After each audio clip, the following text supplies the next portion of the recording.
Thank you, Twana.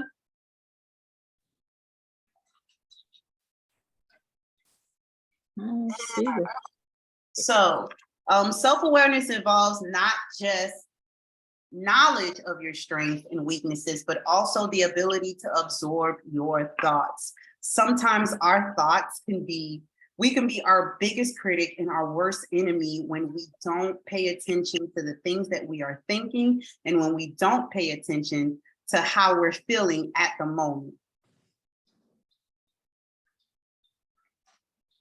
Somebody wrote something in the chat and I can't see it. Twana, can you, if anybody write anything in the chat, can you do it? No, she, yeah, I did already. She said hello and I said, oh, hey. Okay. It keeps alerting me like somebody in the chat. So I'm like, dang, I can't even see the chat because I'm sharing the screen. All right.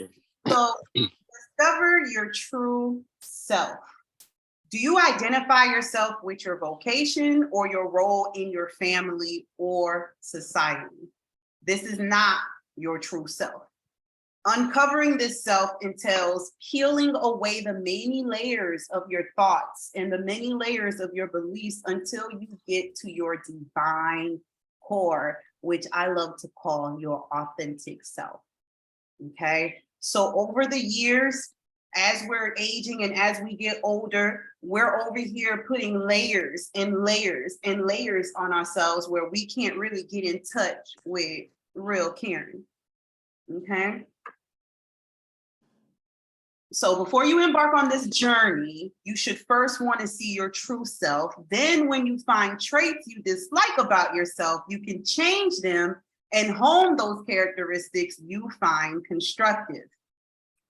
So when you're starting on your journey of self-development, there's going to be a lot of things about yourself that you're going to come into that you do not like.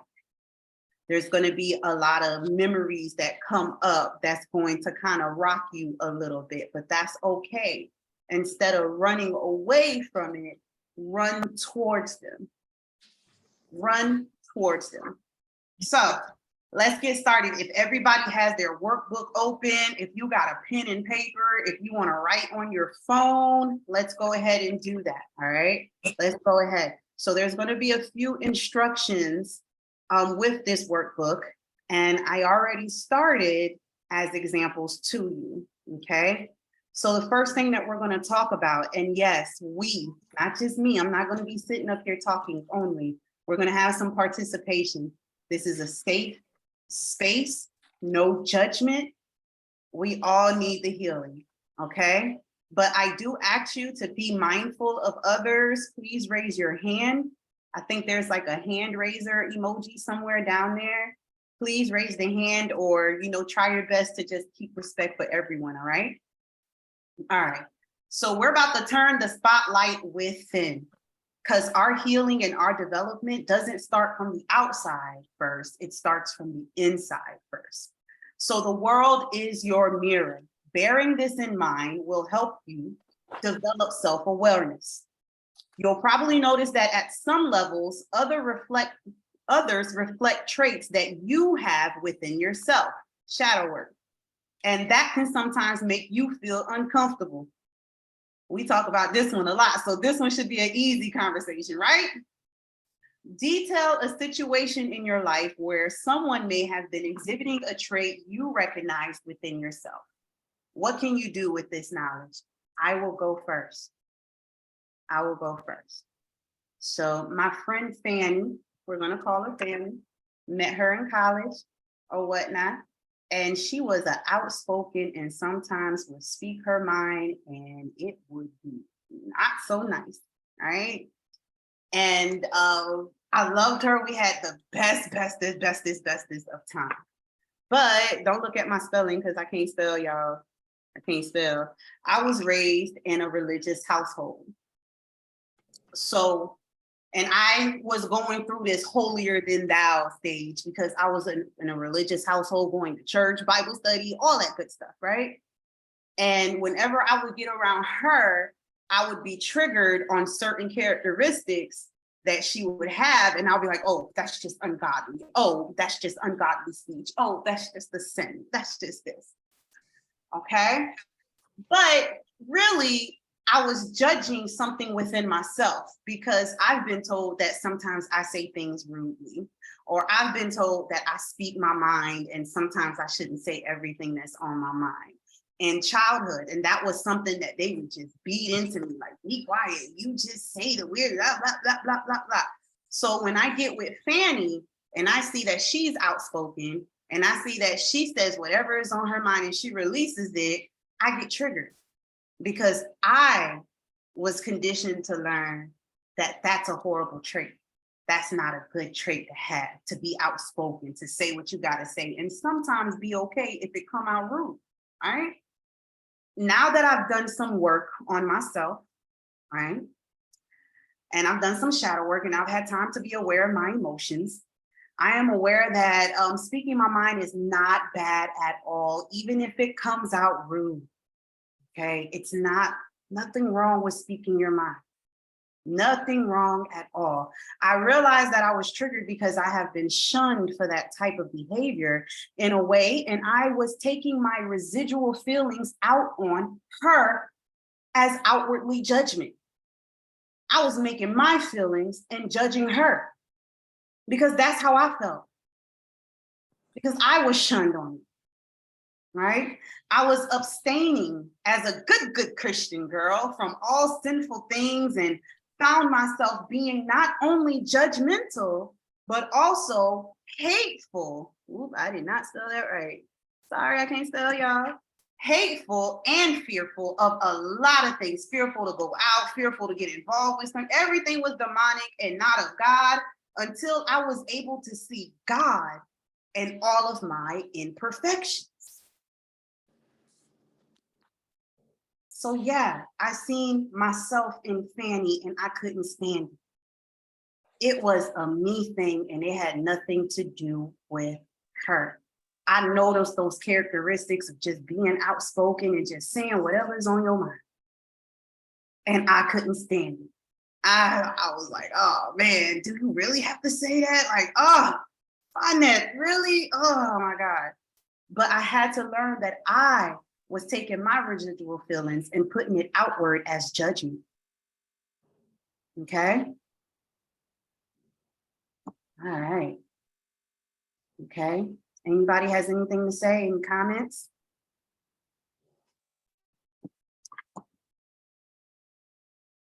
That was deep. It's true though. You do get upset with yourself when you see other traits, see traits in others that really define you. It's scary sometimes. It is very, very scary at times because at the same time, you don't like it, but you yourself has that same trait, or you've gotten over it, or there was a trait that you didn't like that you healed from and you've gotten over it. And now that you see it, you're passing outwardly judgment on the other person just because you got over it. And you don't exemplify that trait anymore. And that's why I said I became judgmental. The best thing about that was you was able to notice it and change. Some people don't never notice it, and some people do notice it and they don't care and they just stay that way like it's okay. It is, but everybody is on their own level of self-awareness and on their own level of realizing self. So I would like somebody to volunteer. If just by me singing that story, was there something that happened in your life where you had somebody that exemplified a trait that you just couldn't stand, but now you're using that trait, or you had that trait before, or now you realize that the reason why you couldn't get along with this person, or y'all butt heads, or y'all ended a friendship, was because of something that was in you that you weren't checking? It ain't even a friendship. It's my daughter. My kids are me. They're so scary. I've been wanting. Like, what certain traits you see in your children that triggers you about yourself? It's girl by everything. The mouth, they talk too much. They pop so much junk. They so much. It's crazy because I call one my storm, one my quiet, one my storm is the quiet before the storm. And my storm, my little mini me, the little one, the youngest one, they say that second child something different. I look, down to when I gotta go to the bathroom, she gotta go to the bathroom. We fight over the bathroom. We had but for everything. She always got, mommy, well, you can't do that because if you're not your mother and your mother was this and you not this. And I be laughing. I laugh behind her back. Sometimes I laugh in her face. She's like, "Mom, why you laughing at me?" Because you just remind me so much of myself, and this is sickening. It's sickening because this why my mother was backslapping me. My mouth is talking so much, got so much to say. Always got an opinion, always got a voice. And I just laugh at her because the shoe on the other foot. And my mother told me, "You will see." She never lied because I promise you, my child. I mean, it's nerve wracking. Certain things they do, I already know they're going to do it because they minds. I'm like, what Lord. you do with that knowledge? So now that you know that those are like your mama was right, boy, your mama put that word in on you, huh? What? So now today right. I'm better. I won't laugh at them. You know, I won't get as angry as I did. I know how to handle it because I had my mother. She always just physically. My mother got physical. She just backslapped. You know, she was I had a strict home, and you got beat for everything. I got beat if you ain't know something in school. You got beat. You got beat. So I don't hit, but I do let my kids know how I feel. Mm-hmm. So that's the difference. I did. My mother didn't know how to express herself, so she just lashed out. So now, me personally, I let them know how I feel, whether they like it or not. I still express myself to them. I'm not gonna let y'all kill me, but difference between me and you is I did shut up when my mother asked me to. My kids want to keep on. They don't know how to shut up. They don't know. And I said that's because I ain't beat y'all like I got beat. So it's a difference. I was more scared of that back slap or that what could come with it. They not scared. They have no fear. Yes. And I told them. I love that you brought this up, sis. I love that you brought this up because that's something that us at our generation don't want to like really be like that to our children because we experience that. But we also mess them up. We have to understand that they're going to say whatever they want to say and they're going to express themselves. And sometimes we're not going to like it. But we a lot of times we're not going to like it, but that's the way they feel. I'd rather know how you feel than not knowing you kill yourself or kill me or have all these weird feelings and assumptions and stuff like that. So I accept them as they are. And I tell them, if you feel some kind of way, you still tell me whether I want to hear it or not. You still let me know. And my youngest daughter, she'll say, "Mom, you don't listen. You just always talking because I already know what you're going to say. But all right, you know what? Maybe I will shut up and listen. So I'll listen better than my mother did because I know my mother didn't listen to me. You can't say hi right now, Papa. I'm in a meeting. My mother didn't listen to me, so I listen to them and I give them a voice. I didn't have a voice. That's why I always try to get everything out, and my mother would put her hands on me. So they got a voice, and I give them option. But Lord, it's not easy. And I'm learning. I'm still learning to work with it because every day is a freaking challenge, and every day it's a lesson. And I refuse to lose, so I'm definitely gonna learn. I love it. And I'm in the same boat as well. I let my children express themselves, tell me when things are wrong. I have many conversations with them. And I'll be real. I'm real with them. I do apologize if I hurt them or done things that, you know, they expressed to me that they didn't like. I do apologize. Or if I realize, as a parent, sometimes you realize when you was a little or you said something that hurt. So if I've said something, I'm not ashamed to apologize to my children and let them know that what I said was wrong, what I did was wrong, and I shouldn't have taken my anger that way. So I love that you use that knowledge of, yo, this is me. And you are actively healing and actively going through a self-development process while raising your children. Yes, ma'am. Thank you. Yeah. It ain't for the weak. All right, Bree. Not. All right, Bree, you wanted to share? Hey, not so much, but I could. I had a moment where my daughter, like, she just became a diabetic, and I was there once at one point. I remember having this talk with you. I was there at one point, and it gets to the point your children are going to be children, and like you say, sometimes you do tell them things that you don't want to tell them, but they can so much be you. And your parents, like Ms. Swan said, your parents say one day your children are going to be you. Whether I'm here, dead or gone, you're going to hear. You're gonna realize it. And my baby does with her. Just became a diabetic, and I was a juvenile diabetic. So what she does is she eats things she knows she's not supposed to eat. She says, "Oh, Mom, I just had this," and you know, like the sugar goes from 120 something or 130 something, which is great, to 3 something, leaving me in the. So that something is doing wrong. So it's like they can be so much of you, but you don't really realize yourself and how you was back then and what your mother was telling you until you see them. It's very true. This new generation, you know, it gets to the point to where I knew I was wrong. I may admit my wrongs. I'm sorry, but sometimes tough love is the best love. You prove a value point, because sometimes I think about that as well when, you know, my kids get out of line and it's like, I would never say this to my mother. I would never do this to my mother. If my mother said, you know, you had, just like what Tawana was saying, like Tawana had that fear of that backhand coming across that head. You know? So like there's certain things that like, it's like, dang, it's a challenge because you don't have that same fear. Correct. It's fear, because I feared my mother. I feared her. I feared. And I don't we all did. I believe coming up in education, but we making it so different nowadays. It's not a certain way it has to be. It's the way we desire it to be as well. The way we teach our children, because it's not everyone.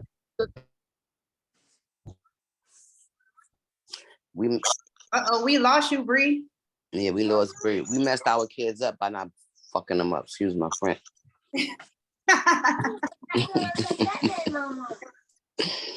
We say got many they behinds, but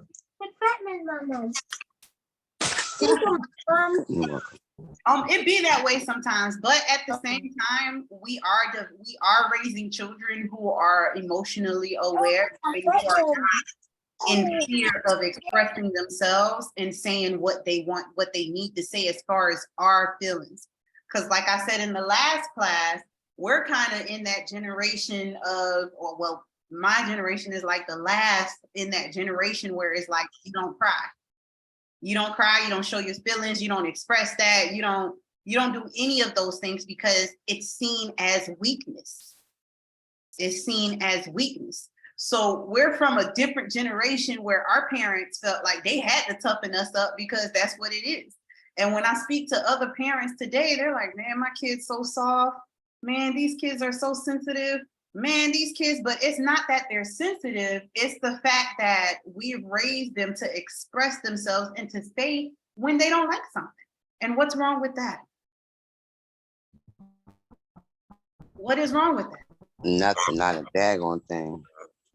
All right, there's nothing wrong with that. Hello. Hello. Hey, Bree, you back? Yeah, I'm back. It's kind of dark because I'm, you know, in the car. Oh, you in the car? Okay, that's why. Okay, it's going in and out. Your voice is going in and out.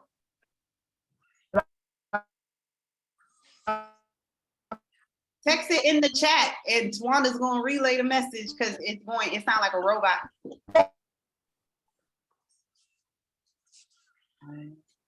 Was there anybody else that wanted to share? Anybody else?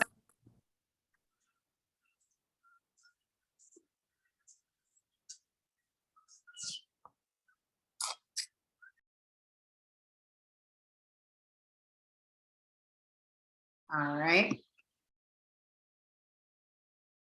Some of my people, y'all know this will be the last time because I will start calling names. Yay.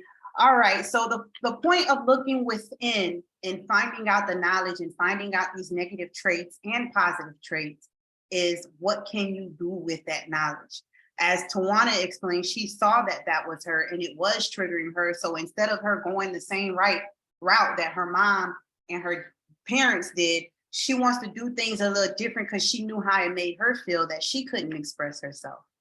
Right. And for me, being from a religious culture, having that holier than thou mentality, I started to realize real quick that I was being judgmental, and I first needed to find God in my imperfections before I can have an opinion about another, especially if it's a negative opinion that triggers. That part. Right? That part right there. All right. All right.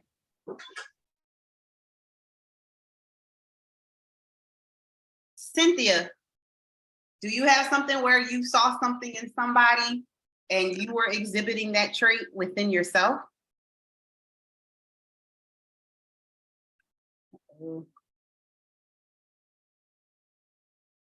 Cynthia might be away from her phone. Who is on their phone right now? Lena? We got Lena, Cynthia, Alexis. Alexis, everybody is quiet. Mama. Let's go. Yep. Everyone is quiet.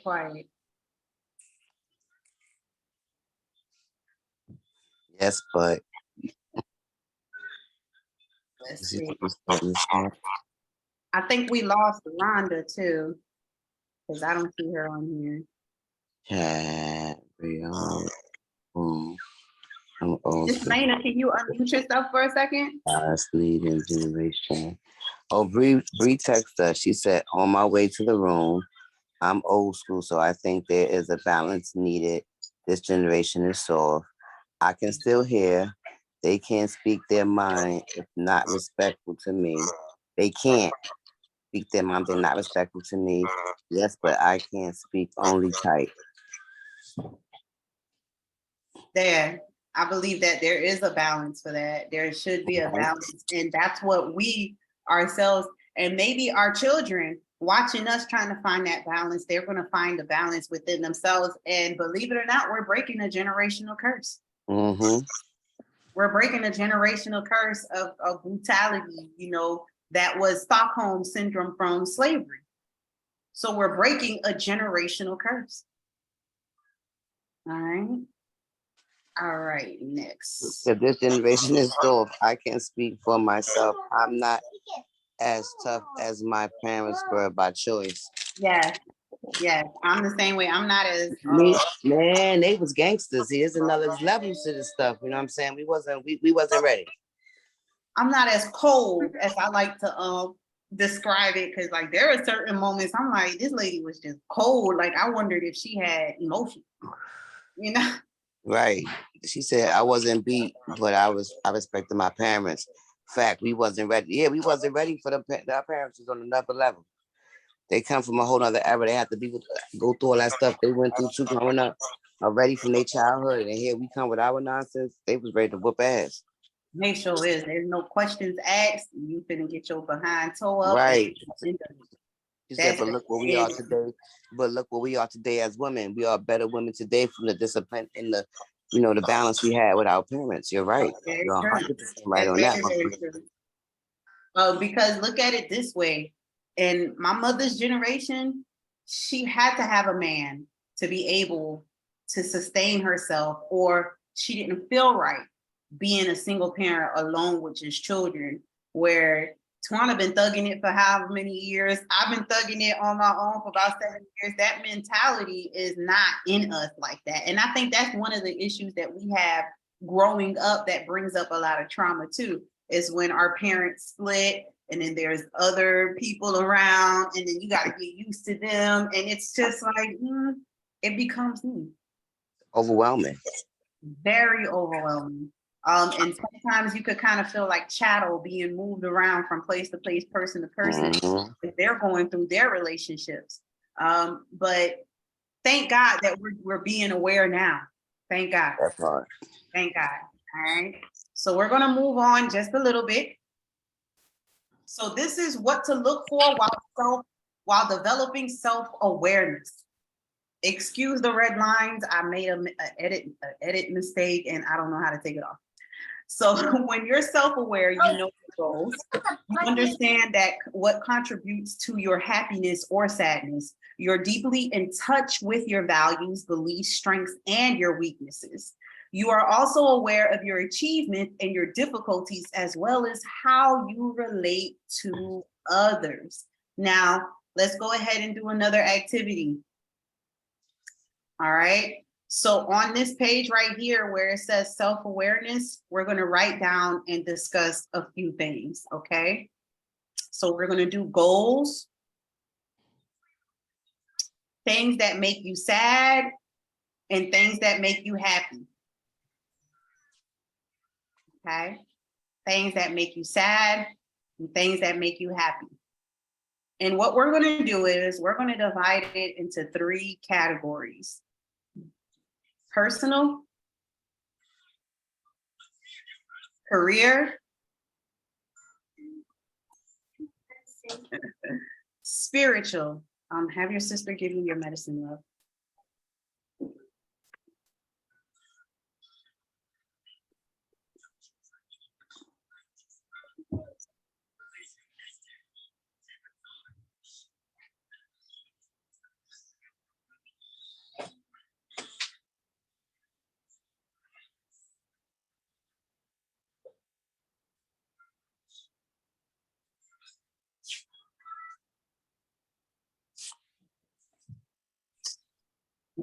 Sorry about that, you guys. Had to get my son together right quick.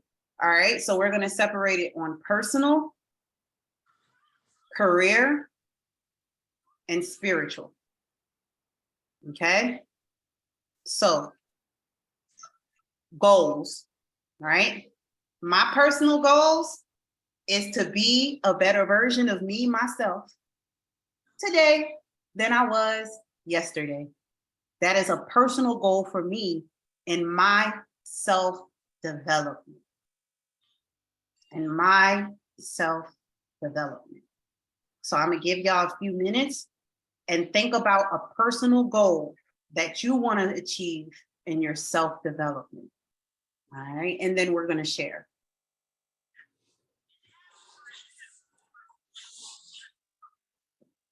Okay. And it doesn't have to be perfect. Like I said, I've been doing shadow work for a while now on myself. So it doesn't have to be perfect. Whatever comes to your mind right now, a personal goal, just go ahead and jot that down real quick. This workbook is yours. You can always go back and put something else in place of it once you really have a lot of time to think about it, okay? But just for the sake of this class and this workshop, we're going to go ahead and share a personal goal. Who would like to go first? Healing my family. Oh, we got 2 people. Look at that. I love the participation. Yay! All right. So, Cynthia, you haven't spoken yet. Go ahead, and then we're going to take Twana.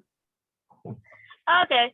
I got a lot of them. One of them would be, I would love to not be so angry and be quick to, you know, as I say, hand somebody their ass. Even though they might deserve it, just learn to turn the other way and just walk off. There you go, Cint. I love it, Cint. And I'm so proud that you realize that's something that you need to develop within yourself, because it's causing you more harm than anything, right? That you got to go through this anger and this emotion and be provoked, right? Mm-hmm. So that is a very, very good personal goal. How are you handling that goal?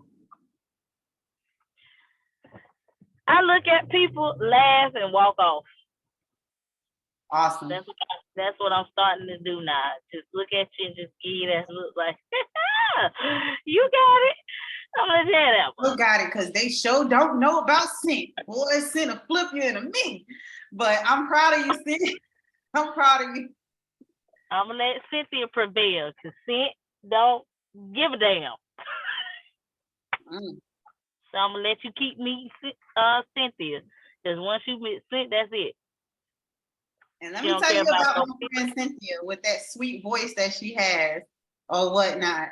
Cynthia was a correctional officer for some years. So baby, she knows some moves. She knows some moves that, and go ahead on, Cint. I'm proud of you. So proud of you, boo. All right, Twana, what's your personal goal? Stop being available. I love it. I think I love that one, Twana. And you know what else? I feel like everybody on here was me this week, because those are 3 of my personal goals for real. Quit being available for motherfuckers, right? The other one for real though was like not to hold a grudge, because people been fucking with my gangster though. You ain't a gangster. Take a pause.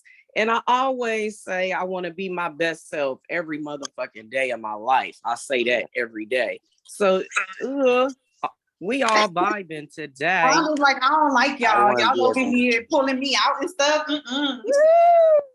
Wait, Bree said, I want to be I want to be better listener and slower speaker things, slower speaking things. One thing I would take from the old days.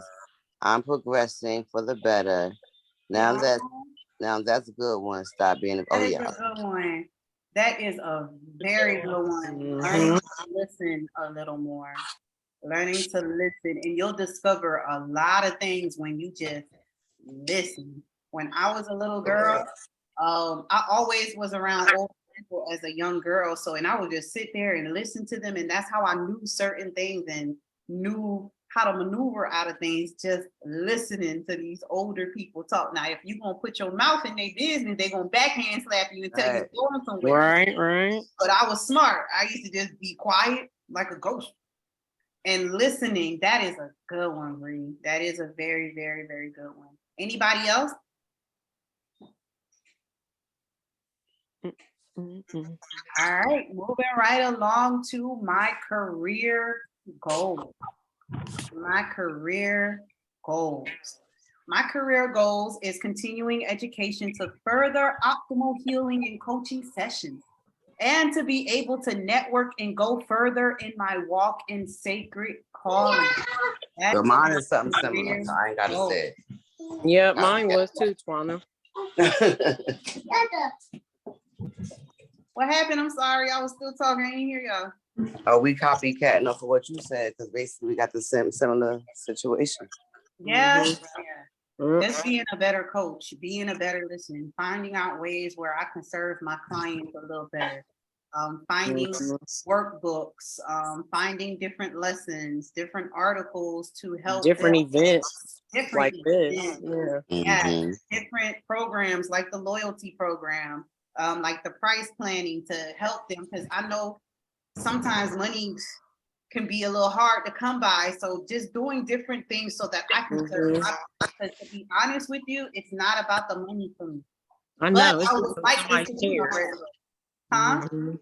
I said it's just like somebody caring instead of just doing some shit. Definitely. It's not about the money for me with this. Yeah. Ask Rhonda, I did this for years for the free. For the free. And it took a lot of people like, yo, you should do this as a career. You're so good at it, this, that, and another, that I'm like, I might as well.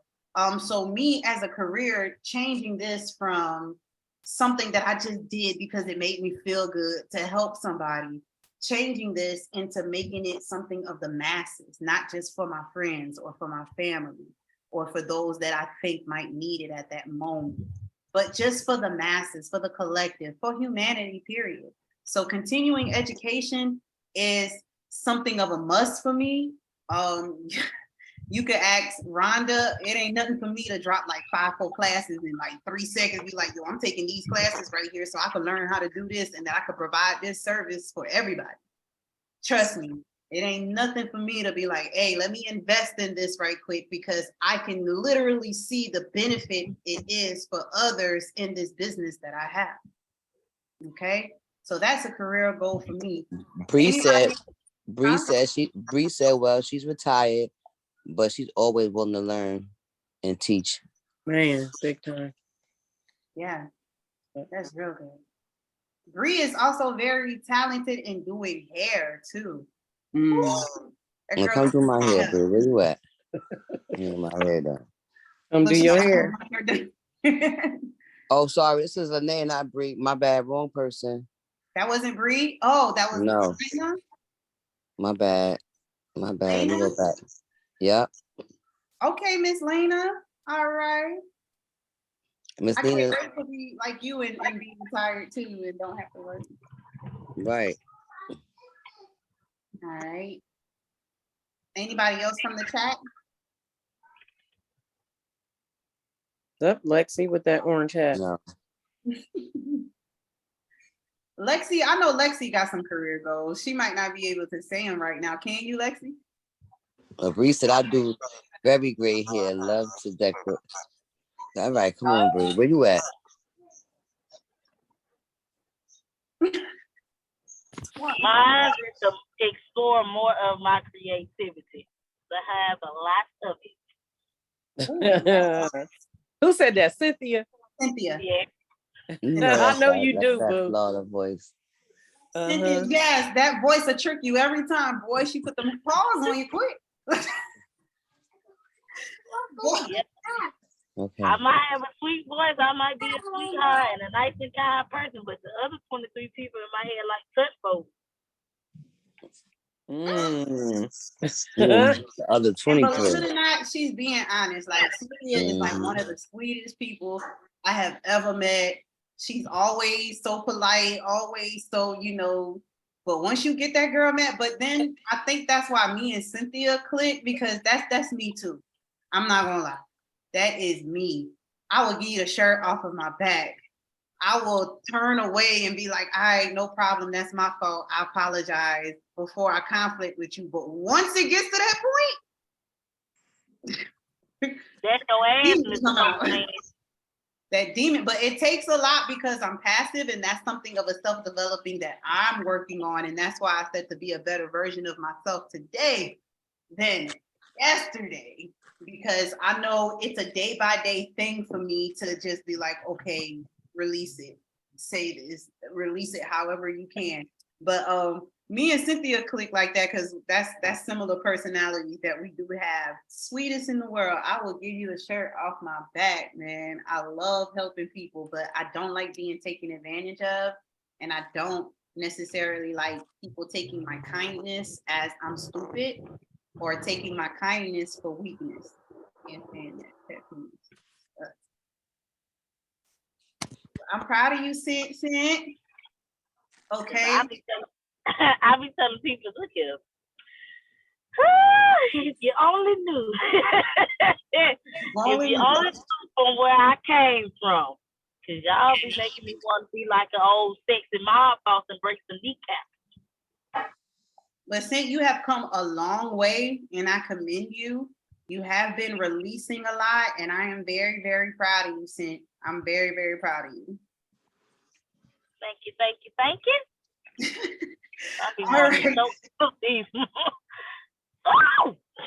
Spiritual goals. My spiritual goals is to go even further within, to tap into my divine feminine aspects and see what other treasures that I can find within me. What I can find, I know will be favorable for self and others. That's my spiritual goal, to just keep going further within, discovering new gifts, discovering how to use these gifts, or playing with my older gifts, seeing how far I can take it, just going within. And I really want to tap into that divine feminine.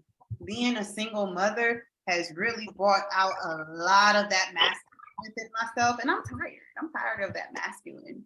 You understand? I'm ready to be soft. I'm ready to tap into now. Mind you, just because I'm tapping into divine feminine, it doesn't mean weakness. It's just divine feminine, your higher self, just the highest essence of your divine. Oh, I just can't wait. So those are my spiritual goals, just to tap in even further and go even deeper with my spirituality, because I know whatever I find within myself, it's going to benefit everybody. And I know, y'all know me, as soon as I discover something, I'm willing to share it with my people so that we can elevate together. Okay? Let me hear some of y'all's spiritual goals. It could be simple. It doesn't have to be complicated. Like I said, I've been in this self-development game, shadow work game a little longer, so it comes out a little easier for me. Let me hear some of y'all on y'all spiritual endeavors. But I want to learn a lot more because I'm just learning a lot of stuff now. So I do definitely would love to learn and grow more into my spirituality and to be able to teach as well. Because anything I learn, I love to teach. I give back. So I just like to know more and more and more stuff till my head just busts. Freak it. Why not? Why not? I love it, Seth. And just as you mentioned that you want to learn more, that's confirmation on what I wanted to do moving forward. I wanted to go through with the group the difference between your angelic team and your earth team. Right there. Your angelic team and your earth team. So be on the lookout for that. It just came last week. Like, show them the difference between the angelic team and your earth team. Some people don't even know they have an earth team. Some people don't even know they have a spirit team. Okay. Some people don't even know they have a crew of angels, spirits that are constantly around them. So that's going to be one of those events that I really want to do just to help everybody out on some spirituality, because it can go deep. It can go deep. It could go really, really, really deep. And I'm not too sure where everybody's spirituality levels are at. So I was like, let me just start there. Miss L says she wants spiritual goals. It's for others to see God in me. Aww. That's beautiful. awesome. That is beautiful. I love it. Who else? Who else spiritual goals? Let's go. My spiritual goals are to eliminate the spiritual stresses so I can flourish within my gifts. Okay, so you want to Okay. unblock some things. All right. Mm. Yeah, that's unblocking things. That's spiritual unblockage. Yeah. Let's go. I love it. Who else? Lexi. I forgot you was on the phone. I'm gonna get the 14 chicken plate. No double fries. Wait, is Lexi ordering me food? That's Cynthia ordering food. Cynthia, move yourself. Like what? Like what? Lexi ordering? That sounds good. Go ahead, Lexi. Your spiritual goal that you may have. I just wanna like the last lady said, get rid of the blockages and go deeper into my gifts. And Okay. honestly, I actually just purchased a sound healer class. So I want to get deeper into like healing people through sound and using music or whatever. I love So it. that's something I want to do. I knew it, boy. And we look, Rhonda's like, yeah, but because we discussed that you probably be the one to heal people with music. We've discussed it, huh, Rhonda and Twana? I told Lexi that one a long time ago. Yep. Yeah. Yep. We love it. Love it, Lexi. I'm happy for you too. You're gonna release so Thank much you. stuff doing that. Yeah. And I really need to. So that's why it's like I want to try it on myself first and then start like promoting it out to others. I love it. I love it. I That's really love dope. it. I love it, Lexi. All right. Anybody else? My goals are just the same as everybody else's. Just want to learn more, be able to teach more, be able to spread the word more, because we're supposed to, share what we learn and what we know. So Yes. that. Yay. Did Bree write anything in the chat? I can't see the chat. I just know when it goes off. It sucks.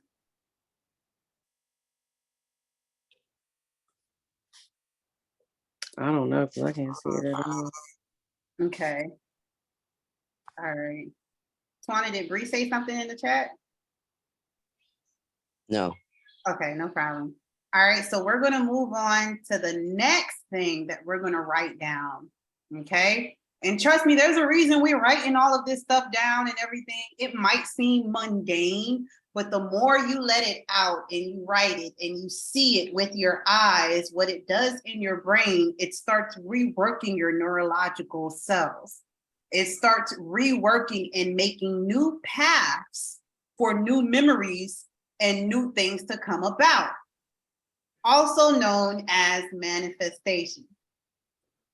All right. Also known as manifesting, right? So when we're writing it out and we're seeing it visually, we're releasing one. We're also not keeping it in our mind, because when we keep it in our mind, it's so easy for other thoughts to come in and disrupt the path that we were in. So when we're writing it and we see it and we think about it, we're giving our mind a path. Let's go. We're giving them a path to work on. Okay. All right. So things that make me happy. My personal thing that makes me happy is being able to experience cultural and fun things with my babies. Like going to the museum. That's a odd. That is My not personal thing to make me happy is cannabis. Yeah.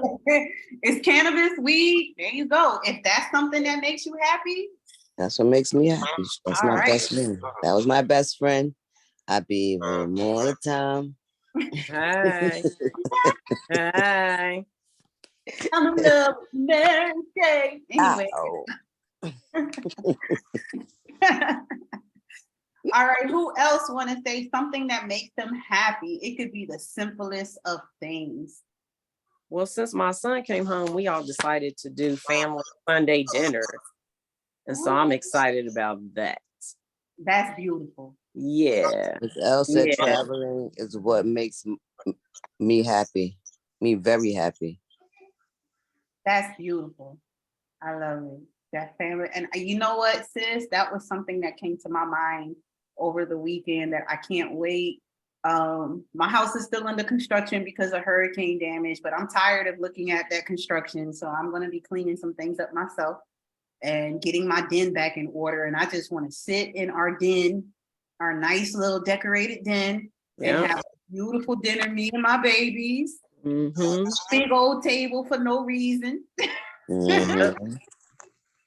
Big old table so that they can feel like, hey, we got a home, we got a family. This is us. This is ours.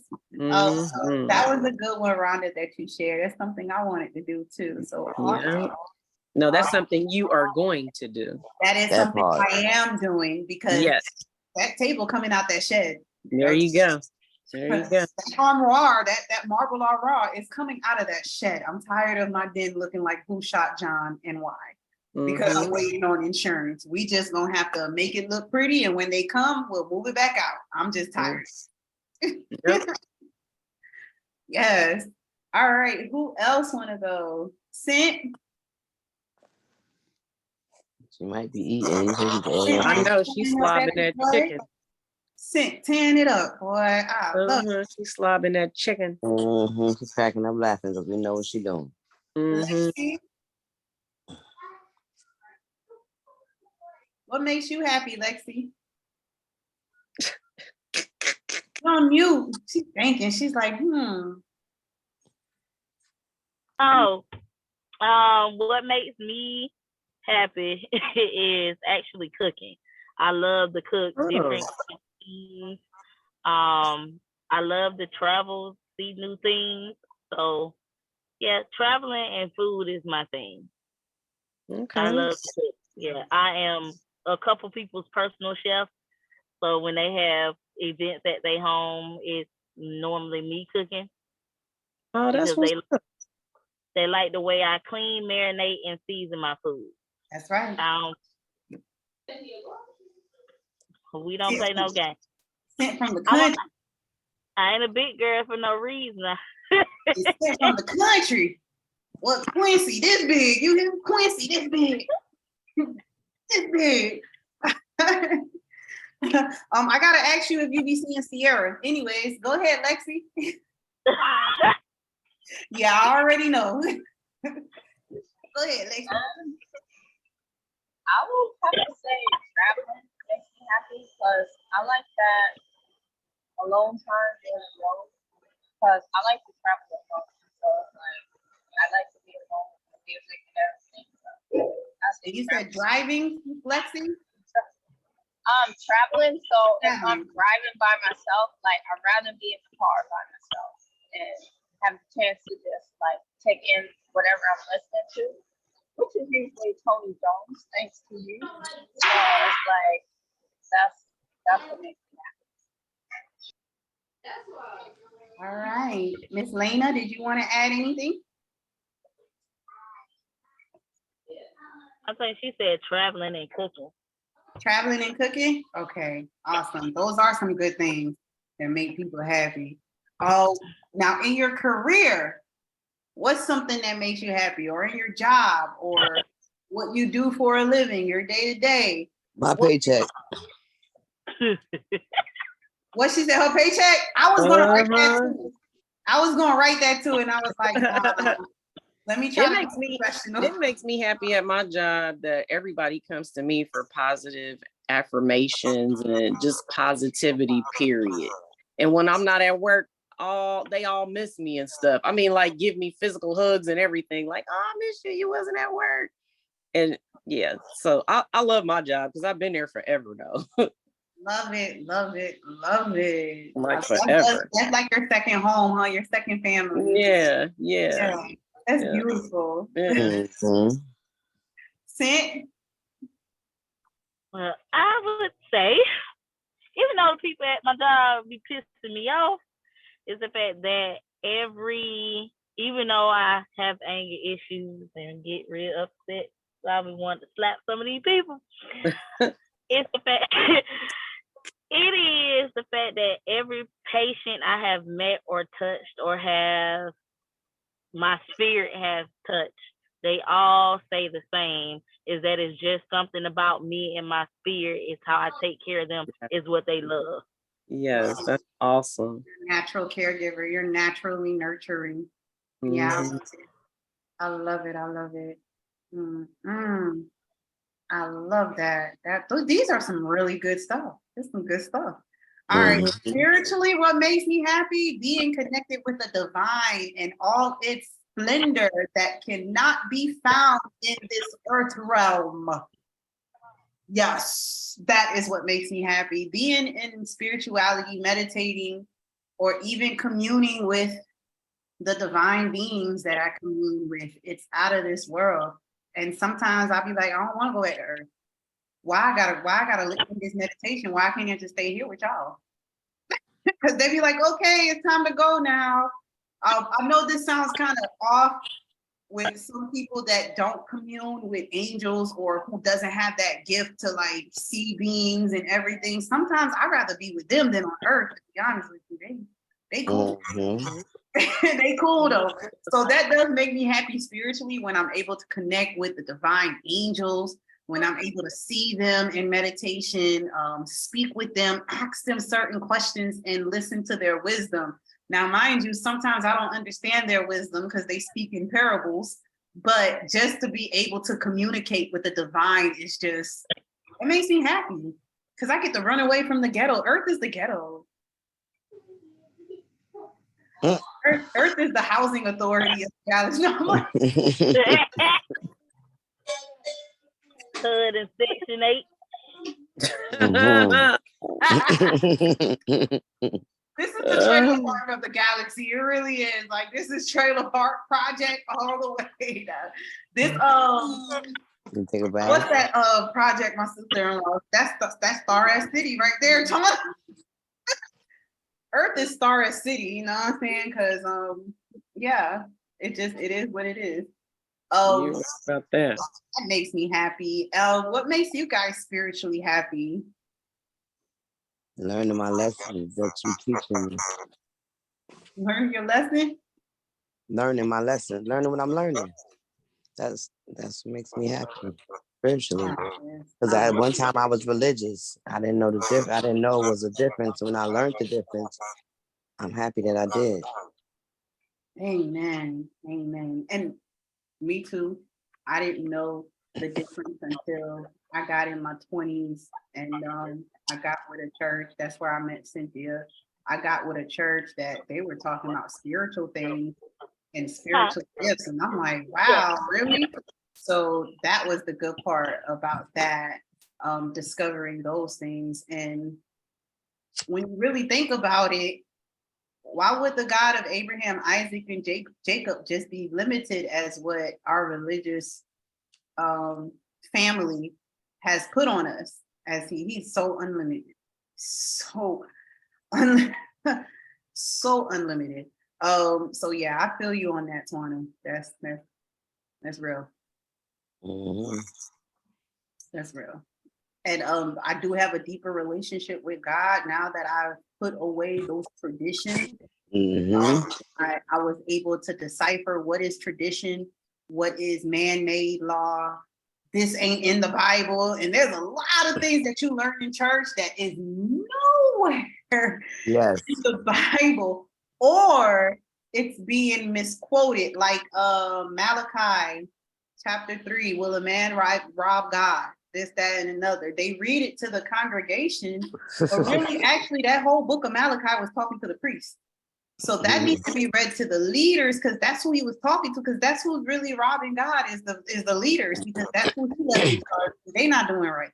You know, they're not leading a good example. So Malachi, you know, that Bible scripture used to have me scared that I need to pay my tithes or I'm stealing from God, when that whole book was actually talking about the priest stealing, like physically taking the tithes, physically taking the food out of the storehouses, using it for themselves. It was literal. So yeah, I feel you on that one. All right, we're gonna move on to things that make you sad. Oh. Personally, things that make me sad is being alone at times. Yeah, being alone at times could be very, very sad. When you're the only adult in the home and all you see is little children and have little children conversations all day. That sometimes I'll be like, dang, I need an adult life. I'm sad when my kids are sad. I can't stand seeing them upset or feeling a certain type of way. I'll be ready to kill everybody. When I wake up and my million ain't dropped in my bank account yet, that shit really hurts me. When I check my bank account and my $1 million ain't really there, that really makes me sad. But it didn't drop yet. It will drop. You and I both. Huh? It's you and I drop. both. It's gonna drop. Those are the things that personally makes me sad. Let me hear about you guys. What are things that personally just make you sad? Just like, fuck. Like, you know. One, I miss my mother. I don't celebrate the holidays. My mother loves the holidays. So it makes me think about her. And everybody want to talk about her because it's the holidays. We always did family functions. You know, I always cook and do all this stuff for my family. And since my mother been gone, it's like my family don't even come together.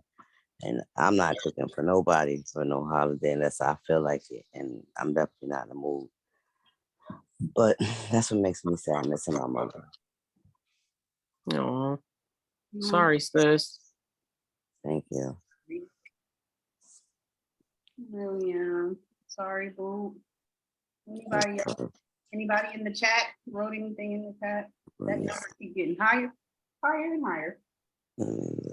You know what makes me sad? Like every 5 minutes, somebody got cancer.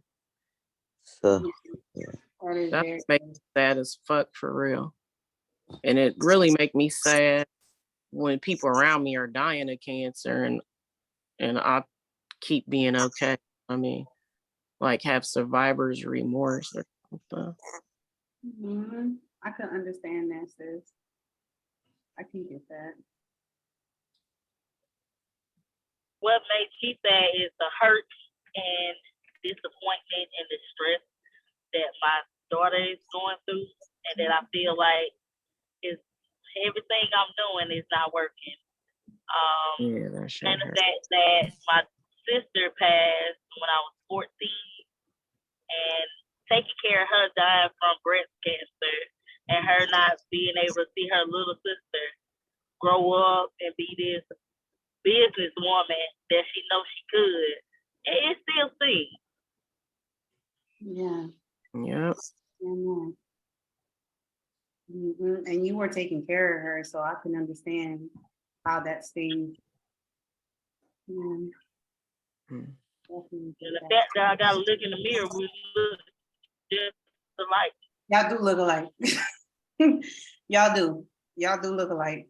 The body type and everything, all that. all that. Y'all do look alike. I can totally understand how those things are still in pain. And to be honest, myself, sometimes when I think about my father, it still hurt.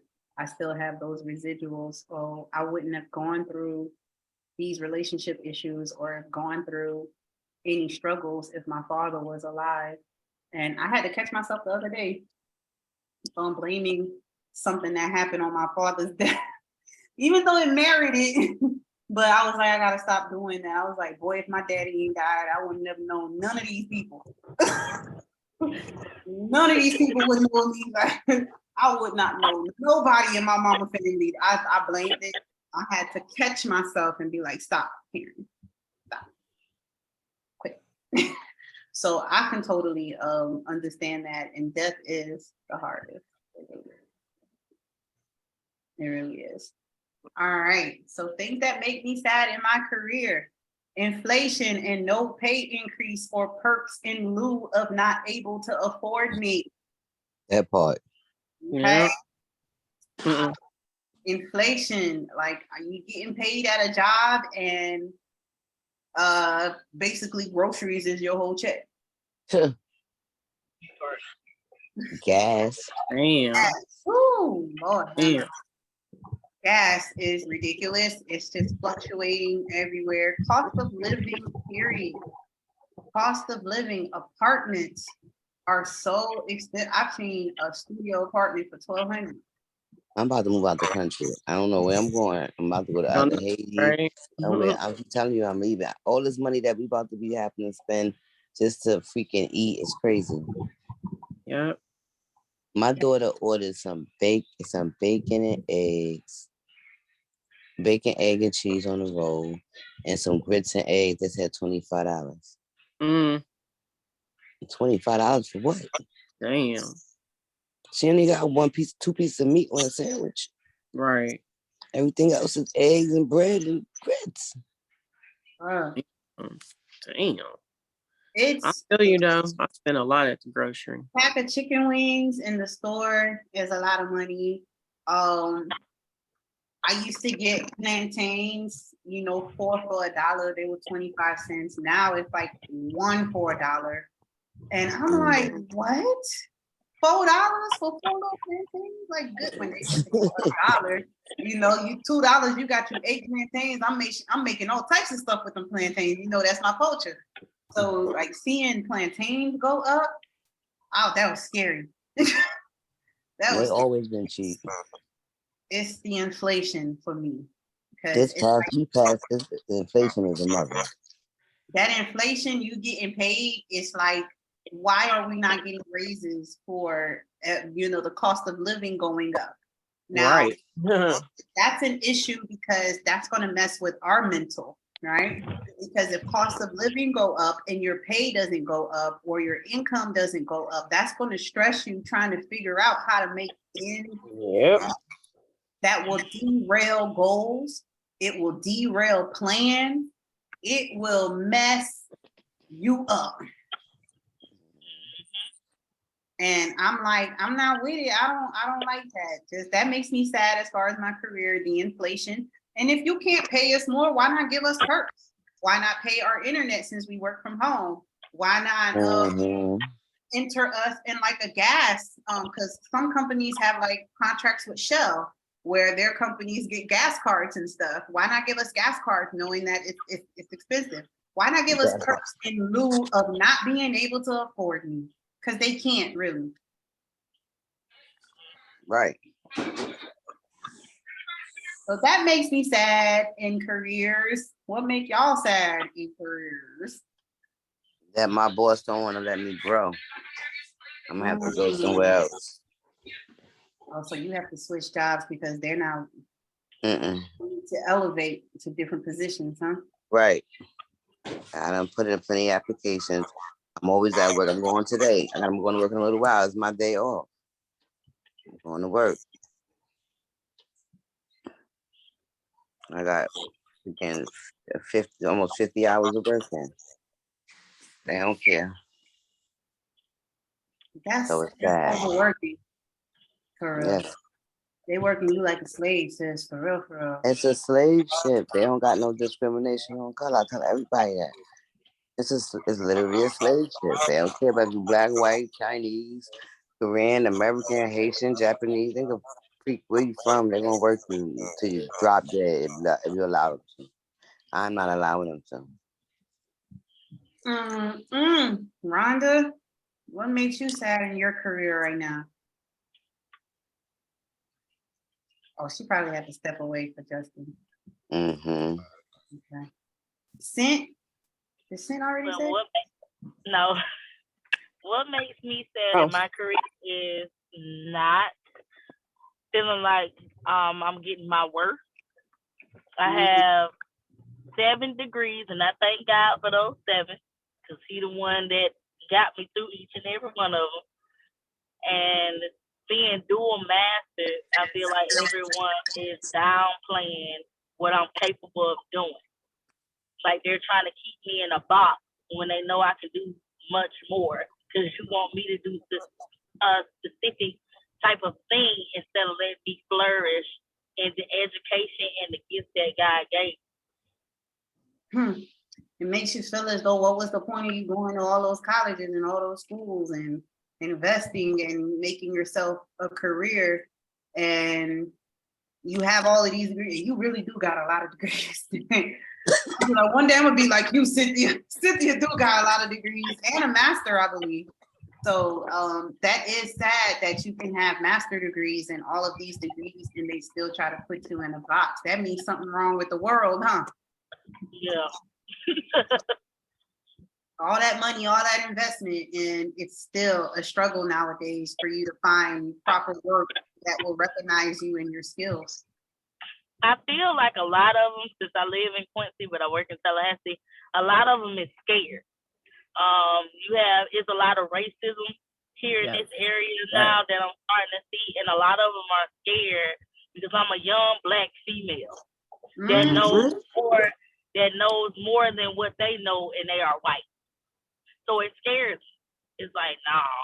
Like where I work at now, they have a CEO. He's young. He's in his 30s. I think he's 35. Only has a high school diploma. And I have 2 masters where I have the MBA, which is my major, and I major in international business. I run rings around him all day. Yeah, she ain't lying. That's what I was gonna say. It's a shame that at a job, being a Black female, you have to do 10 times the work of your white counterpart to even get recognized for anything. So that's what makes me sad at my job. It is, and that was sad at my job, but lucky for me, when I started here in Louisiana, it was a small office, and I was the only Black chick there. You can't help but notice me. And I'm running circles around the manager, the operations manager, that has been an operations manager for 20 some odd years. I'm running circles around him. And I was like, no, something have to give. I'm not Alan's secretary. So I'm starting to feel that way. And I don't like that. So I got promoted pretty quick, 3 or 4 times in that position, only because it was a small office. Our office was a small office. The main manager, me and him shared a birthday, so we clicked. So it was different. But I definitely understand what you're saying, Sam, because and to be honest with you, if it wasn't for this white girl named Karen speaking up for me when I used to get on her computer and start doing her work, or I used to cover for her, and she's like, you really don't need to be in that position. You need to get paid more. So it was only by the grace of God that I was able to get the pay that I was able to get working for the utility company. But Scent, I feel you 100%, boy. I would be teed off if I have all of these degrees and you're still disrespecting me because I'm a Black woman. That's sad. I applied for their materials manager's position.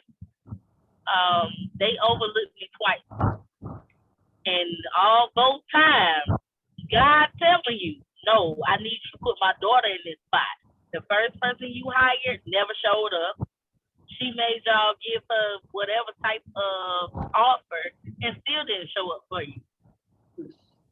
And that's how Twana feels. That's exactly what Twana going through right now, for real. Like, you and Twana going through the same thing. Yeah. Twana's been working for FedEx for however long, and they don't want to move her from that position. And she applied, and she qualified. She knows what she's doing. Yep. Promise you that. They aggravate. Oh yeah. Lexi, you wanted to add anything in your career that makes you sad? Things that make you sad in your career? I mean, it makes me sad, but I think I'm more mad than sad that I have to always fight for my positions, because it's like I'm in IT. You don't see many Black women in IT. So That's it's true. like I almost didn't get the position that I'm in right now. If my manager didn't speak up for me, I would still be in the other position I was in. So it's like I always have to like fight to prove myself. And it's like they know I have the skills, but they just don't want to allow me to actually show them. They would rather hire a white guy. So it's like you got it. I'm a subcontractor for a company. But that last company that I was in for 5-6 years with the utility, I worked for Entergy. I was a contractor for Entergy on the efficiency program. Girl, everybody quit and I was the last one there. They actually had me train my manager. And when the head manager, Nate, was like, hey, you got a new go-to, but you're gonna have to train her. I was like, are you serious?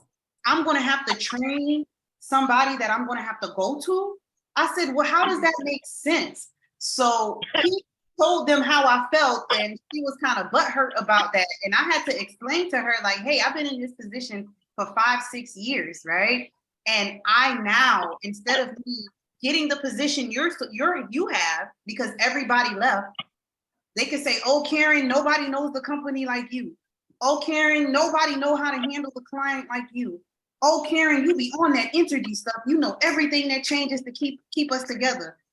But if I know it so well and I'm doing the PM's job, why do I have to train a manager? Why can't you just promote me? And that's what really was the riff. And that's where I really got disheartened with that company. And when everything was going down, I just jumped ship. I was like, fuck it, I'm jumping ship, because like, I didn't even finish training that lady. I jumped ship.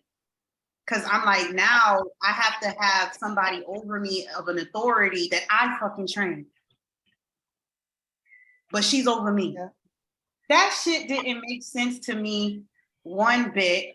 And that's why I started freelance contracting for corporate America. Corporate America is a motherfucker. And the most people in corporate America are single Black women. And we get treated like, so I understand you, Sent. I feel you, Lexi. Twana, you, oh man. And this is why I'm working so hard. So this could be my bread and butter, because the way that they treat us, I don't want that anymore.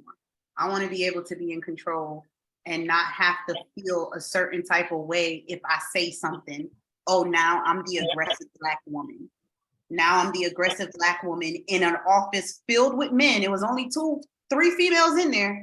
In an office filled with men that fart on each other, cuss at each other all day. But as soon as I say something in a tone, it's an issue. So this whole career thing that makes me sad looks like it's a universal thing for Black women, period.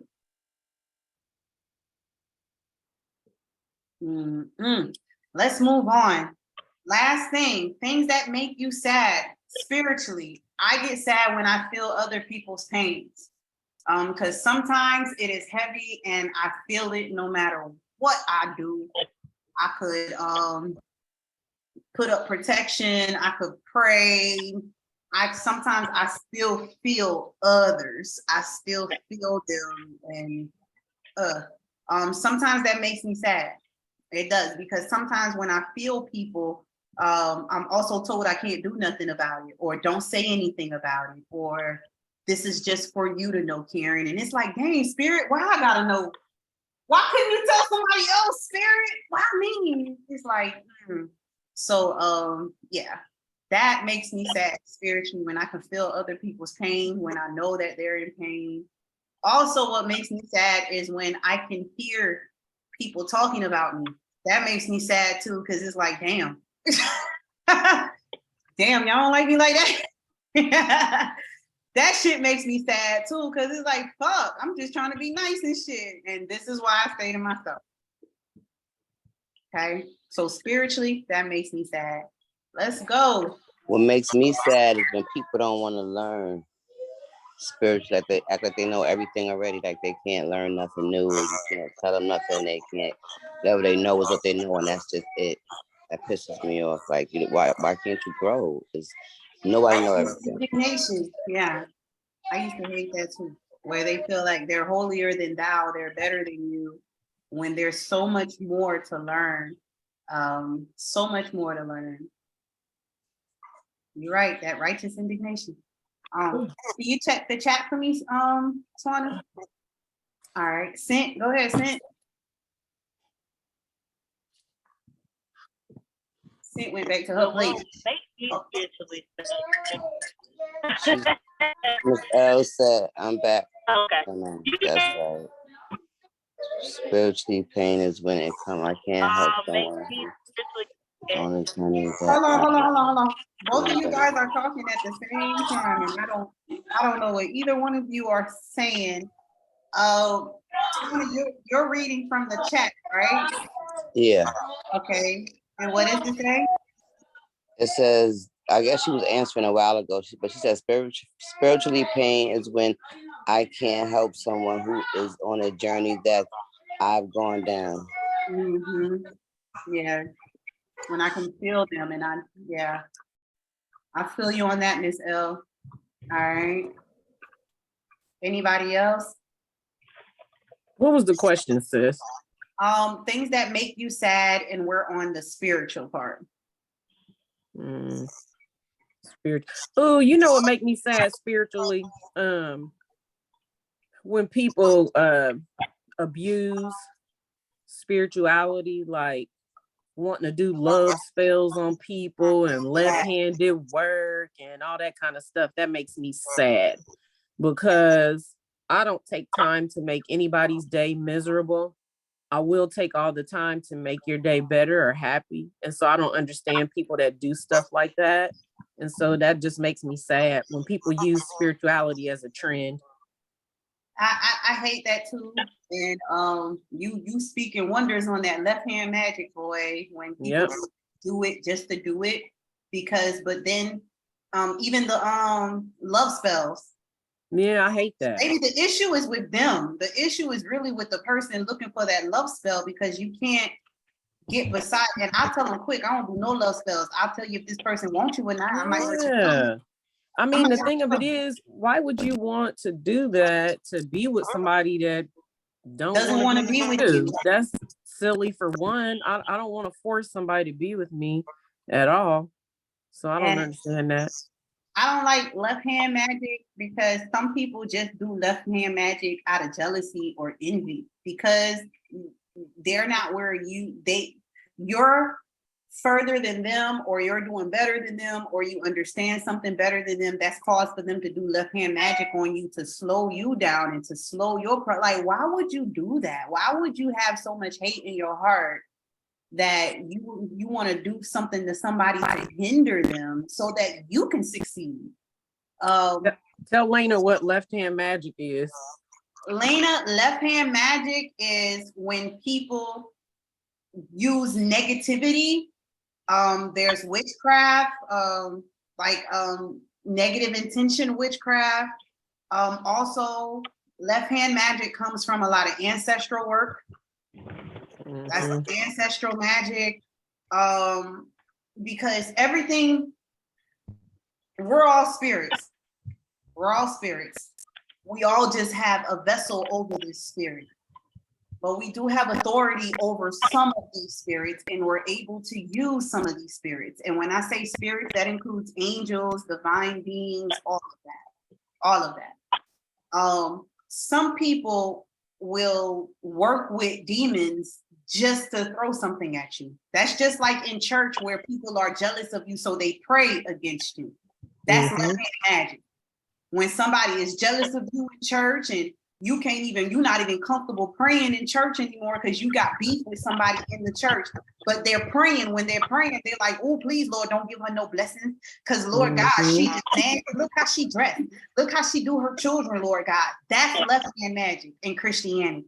So left-hand magic is in everything. When you doing something negative to another person to stop them, that's left-hand magic. What the Bible say? Don't let your left hand know what that right hand is doing. Huh? Come on. What that Bible say? Come on. Don't let that left hand know what that right hand is doing. Because that left hand is something else. It is.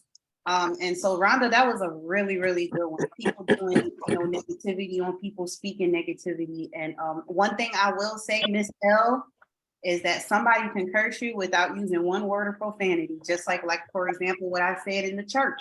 When they praying against you, they not praying for no blessings from you. They praying that you get a flat tire, or they praying that you don't get this promotion. You over here, your testimony in church saying how you praying God for a promotion, and they over here, I hope she don't get it, she don't deserve it. Ew, jealousy. Yep. Okay. So that's what left-hand magic is. And there's levels to left-hand magic too. And just to be able to use that negativity to stop someone, there's no love. That's not, you don't have no love in your heart. You don't have God in your heart. You don't have anything that's good in your heart. Just so that you can see, you'll hurt other people.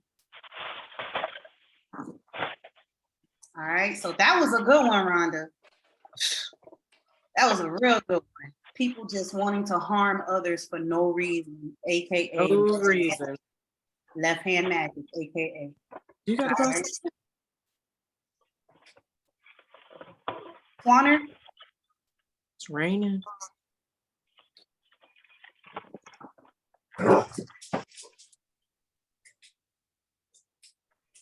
Yes. You are nation, huh? Uh-huh. You sure did. All right, you guys. So values, your beliefs, and your achievements, I want you to fill them out the same way that we did these first three.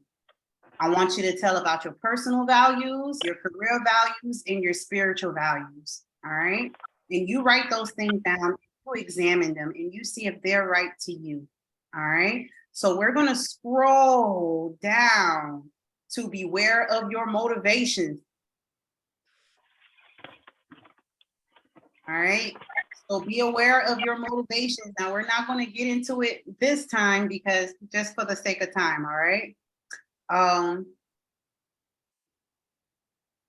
Actually, we can do this one. This is the one we're doing. I'm sorry, you guys. Think about what motivates your action and your words, and whom do your actions benefit, and can they harm anyone, and do they? I'll go first.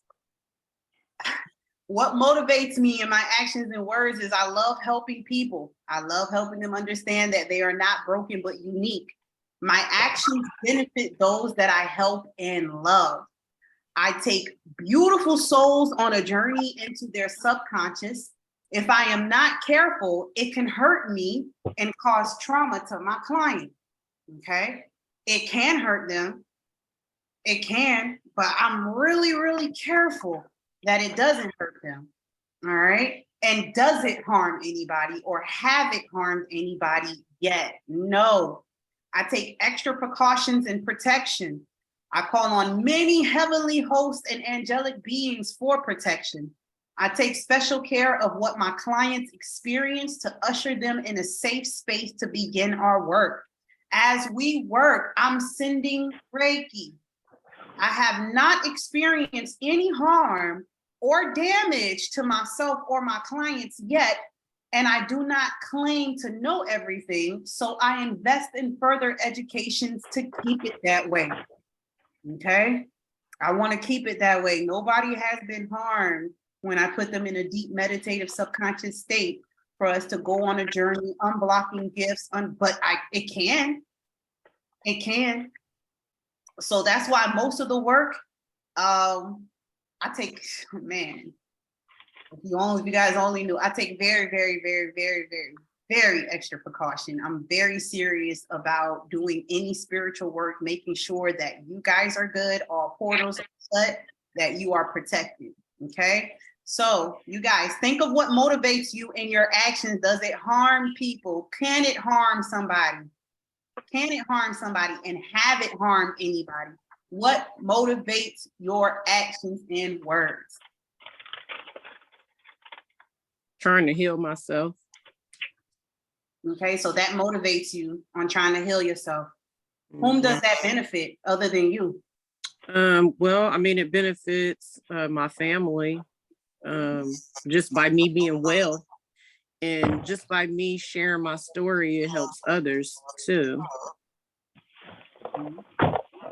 And what motivates you harm anyone? I don't think so, because I put prayers in place myself. And I always say, anything that I ask for, I always say without any harm to those that I love or my friends or my pets. You know what I'm saying? So, because when we pray, we're supposed to be specific. So. Awesome sauce. Yeah. I love it. I love it. So since you're putting extra protection up so that nobody gets hurt on what motivates your actions and desires, I know this last question is a no. They don't hurt you. No. And what you do, it shouldn't. It shouldn't. It shouldn't. It really, but you'll be surprised. No. You'll be surprised. Yeah. When people be like, who asked you to pray for me? Who told you I needed your help in prayer? I've heard that from people before, trust me. All right. Twanner, what motivates your actions and your words? My kids. Okay. And your kids motivates your actions and your words, and they benefit them as well? Yes, they benefit, so they learn from them as well as I learn from them. Okay. Could your motivation hurt anybody? No. Awesome sauce. Let's go. Who else want to go? Scent, you ready? Yes. What motivates your actions and your words? Is me being able to use my art. You being able to use my art and my artism to create a loving and caring environment for others. Awesome. And can your art hurt somebody? No. Awesome. It is made with, I say, the heavenly love. That what God shows me is what I put into my art. All right. And we got Bree back in here. Bree, are you able to come off mute and talk to us?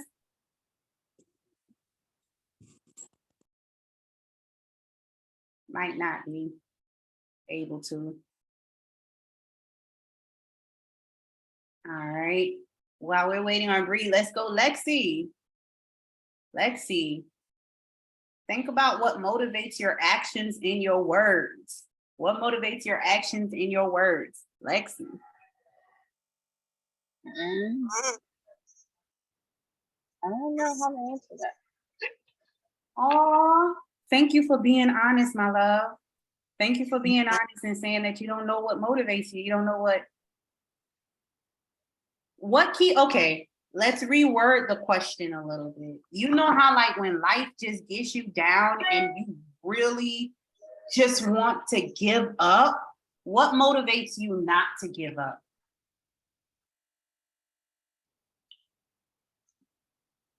I think like I keep in mind that like everything that's inside of me is not for me, it's to help others. So it's like I think about that, and then that kind of gets me in the mode to just like get out Awesome. there So and try to help people. that is awesome. So what motivates your actions in your words is helping others. Is helping others. Now, when you're helping others, can you harm them? I don't think so. Mhm. What's that part of you But that do think so? people There you people go. might see it like a different way. So it's like it could go both ways. I don't feel so, but somebody else might see it differently. And also, some people don't know how to receive help. So when you're helping them, they can lash out. They can lash out. Okay. So that can harm them in a way. But really, in actuality, what motivates us really keeps us going. And Lexi, I'm so happy that you was like, I don't know how to answer that, because that was the whole point of this question right here, is to figure it out and be able to think about it. What does keep me going? Is it a good thing or a bad thing? Is it helping my self-development, or is it really destroying my self-development or keeping me in the same cycle? What motivates me to keep going? All right. So thank you, Lexi, for being honest, and I love it. I love it. I love it. I love it. Anybody else? Anything in the chat, Twana? Uh-oh, Twana gone. Oh no, Twana ain't gone. Her thing is off. I didn't mean to cut my thing. The chat there. A lot in the chat. Hold on, I had to get off of that screen just to see it. Miss L said what motivates her actions and words is always trying to be a better person, showing the God in me. It's not always easy because my flesh can sometimes get in the way. So I think it can harm some people because they don't want to see or feel the good. That's true. That's very, very, very true. And that was the other thing that we helping people because sometimes harm them because one, they either don't want to receive the help even though they're asking for it. And two, some people might think you're being overbearing. You're being overbearing, which I don't get. I need all the help. I need all the help I can get. Lord, all of it. Please help me, y'all. All y'all people who love to help people, help me. Help me. Okay, I love it. But yeah, and that is something that I'm learning in this coaching industry, that you helping can sometimes hurt them because sometimes they're not ready for your help, even though they think they are. They're not ready for your help. So the help that you're giving them is confusing them even more and making them even go in a further spiral. And that's something I had to learn and be very careful about. And that's why I said I take extra precautions and extra protections before I start working with you. Yep. All right, so these you could fill out on your own. What is your personality type? Are you an introvert or your extrovert? Everybody is surprised to find out that I'm more introverted than extroverted. They say I look like an extrovert. I don't know what an extrovert looks like, but they say it's me. But in actuality, I'm a true introvert. I do not mind being alone. And I don't care. I do not mind. And I do like my quiet, okay? How to warm up your flexibility muscles, just getting your muscle memory back on, like we discussed before. When you start writing something out, you're releasing it, but you're also changing your neurological cells to create new paths for new beginnings. and new things. And you're also telling your brain what to look out for and what we need to work on. Okay, so that's why the muscle memory is important, and learning to write it out. Write it out. What the bleep do you know? There is a documentary in here that they do have the name of the documentary, and you can go ahead and look at that. And it's talking about one of Rhonda's favorite things, the training of water. Okay, the training of water. For those of you who do not know, you can speak to a glass of water and program it for positivity. And this documentary is showing you that, how water can hold positive energy and it can hold negative energy. And it's one of the most highly spiritual things on this earth. In the Bible, I believe they have the Holy Spirit as water. How many of y'all heard that song? Your presence is water. That's what it is, water. So there's a documentary. You can go ahead and watch that. Acknowledge your traits, perceptions. And the last thing that I'm going to go over with you tonight is page 14. But as you can see, this workbook is jam-packed with ways to help you to be more emotionally intelligent and develop your awareness. Develop your awareness. All right. So let's go on page 14. Ways to develop self-awareness. Apart from learning your mistakes and those of others, you must do the following. Now, the best way for us to learn is making mistakes, falling on our face, doing it the wrong way and trying to figure out the best way to get it back together, right? So there's other ways too. You gotta maintain a set of values that you appreciate. You need to cultivate traits such as humility, honesty. So what are some values you wish to cultivate? Of course, I'm gonna go first. I will go first. Some of the values that I wish to cultivate as I'm developing my self-awareness is transparency. Transparency. Allowing others to see my ups and downs, successes and failures to help them overcome similar situations. It also furthers my healing by helping to find peace with that I share and that used to hurt me. Okay, so the more I share about things that used to hurt me, the more the healing process is going, and the more I'm being transparent to people to let them know, like, hey, I'm a spirituality life coach. I used to be a minister. I used to be a prophetess of the house. Now I'm doing this. Let me be transparent of all of my experiences so that you know that, hey, I'm still in this battle too. I'm still covered in flesh just like you.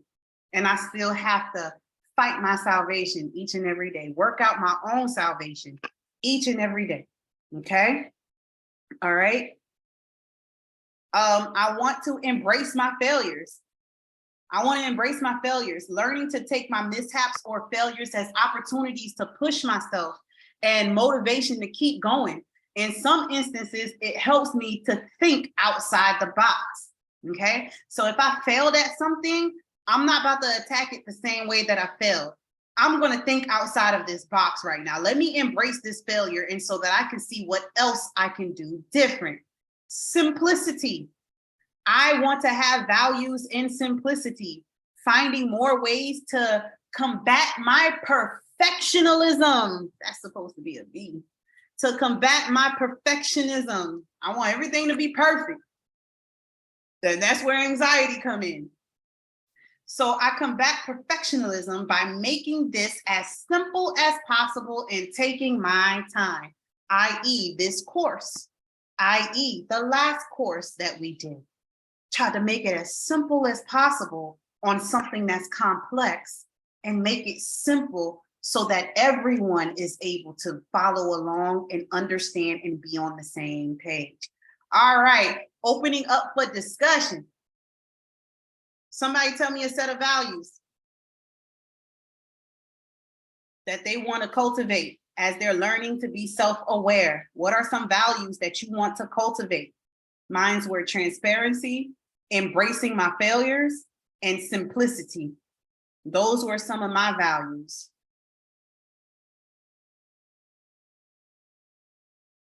Lexicon?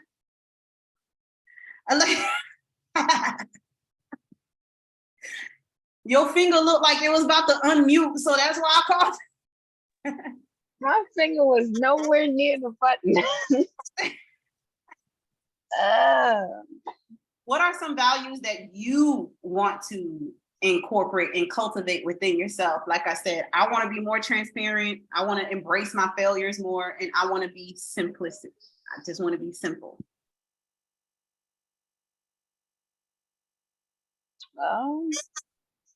I mean, I agree with myself with being more simple, because I seem to make everything a lot harder than it really is. So it's like I want to just go with the flow. I can understand that. Yes. And that's why I picked simplicity as well, because I can overcomplicate things. I could overcomplicate it and then I don't do it after that. I'm like, yeah, I'm just going to leave this alone. When it's really easy. So simplicity is something that I want to invite in my life as a perfectionist. You know, I want to invite the simplicity, just leave it alone. Just find the perfection in the imperfection. All right. Twanner? I totally agree. What was the question again? What are some traits such as humility and honesty, core values that you wish to cultivate as you develop self-awareness? Well, so, let me say, I love simple because, like y'all said, I overthink everything. And then once I overthink it, I get frustrated, aggravated. That's when anxiety wants to come in. Sometimes I don't do it, or I'm upset doing it. So I need to take more time out for myself. Yeah. And that's why I said the simplicity part, I was like, I'm trying to do this as simple as possible and taking my time, because if I rush it, I'm gonna overthink it and then I'm just not gonna do it at all. Who in here would like to cultivate patience? Me. No, I'm better, but I still need to get better. Better than what I was. Boy, back when I used to teach Bible study, I used to listen to the Christian radio stations on my way to wherever I was going. And I remember they was like, if you need something, like, you know, the fruits of the spirit, just ask God. So I'm like, I need more patience, right? Baby, be careful what you ask for, because I would get stuck in traffic jams for no reason. I would be in long lines at the grocery store. And then when I switch over to a shorter line, there's an issue. So now I got to stand there. My baby would just be crying and crying. She was my only one at that time. And I was a new mom. And I'm like, oh my God, why did I ask God for patience? God, switch me back to the impatient one. Because I wasn't aggravated like I was now. You got to be careful with these core values that you want to cultivate within yourselves, because you got to remember you weren't there before. Right. You got to remember you're asking for something that you never had before, or you never really explored further before. So now you have to work this out. You got to work that simplicity out. When you find yourself in a situation where if you about to overthink it, you really have to stop yourself. You really have to stop yourself from overthinking. You really have to stop yourself from going, okay, today is today, but you already thinking about 2023 February because you're overthinking it. You didn't even get the first step done. That part. You didn't get the first step done. All right, so there's other core value traits. Humility. Who would like to be a little more humble, a little more human? Who said me? Me. Rhonda. Humility is one of those core things you want to cultivate too? Definitely. Yes. And why do you want to cultivate the humility? What's the thing that you just like, yo, I need to just get this trait. I would do better with this trait. Why?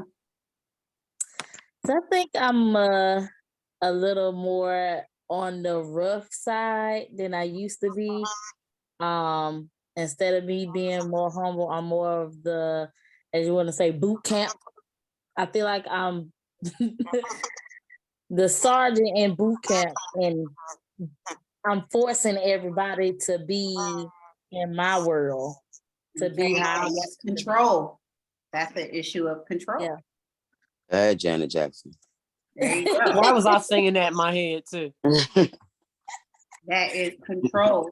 So you are basically trying to cultivate humility to replace that control. I see you, Cent. I see you. Rhonda, why did you pick humility as a trait that you want to cultivate? I didn't pick anything because I wasn't on here for a minute. I just got back on here just now. I don't even know what you guys are talking about, but ask me the question, I'll answer. Oh, okay, I thought that was you talking the whole time. It was somebody else. Okay. No, So that was Cynthia talking. it was somebody else in Cynthia. I heard two. Oh yeah, it wasn't me. Okay, so ways to develop your self-awareness, you need to maintain a set of values that you appreciate. Now, cultivate traits such as humility and honesty are things that can help you to be more self-aware. So what are some values that you wish to cultivate? I said transparency, allowing others to see my ups and downs, and that also helps me to heal and find peace. Embracing my failures, and simplicity. Those are traits that I want to cultivate just so that I could be more self-aware. I don't know. I'd have to think about that shit, sis. No. That's kind of deep because those are deep to me for real. Yeah, I had to think about this one as well. But like I said, the workbook is y'all's, and this is the reason why I did like I said, I was doing all of this for me. So I already had stuff written down, so I'm sharing it so that just to spark your ideas on what to think about. Because I'm like, I want to be transparent. I hold a lot of things in. Like a lot of people don't know I'm certified life insurance, health insurance. I got a lot of licenses under my belt. I sing with gospel groups. There's a lot of things that I just don't talk about. I just don't say. I just don't really be open about. But then there's a lot of losses and failures that I had that actually helped me to succeed. And I want to talk about those things too. So being transparent is something that I want to have a trait of. I want to embrace my failures, which is a trait as well. Learning to take my mishaps and take them as opportunities, and also examining my failures so that I can start thinking outside of the box. Because maybe I failed because I wasn't thinking too risky. Okay, I was thinking too mundane. Maybe I need to think outside of the box more so that I could use this failure as a success. And simplicity, I'm a perfectionist, and that stops me from doing videos for the group.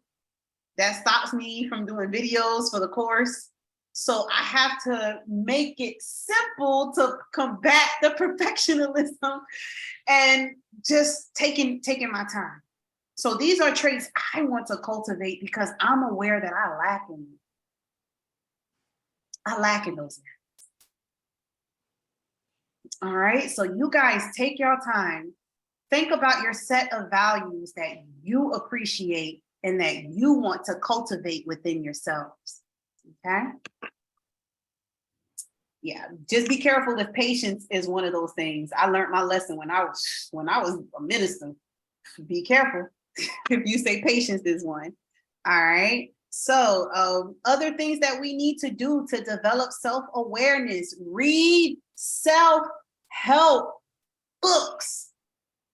Read. If you can't read, listen to it.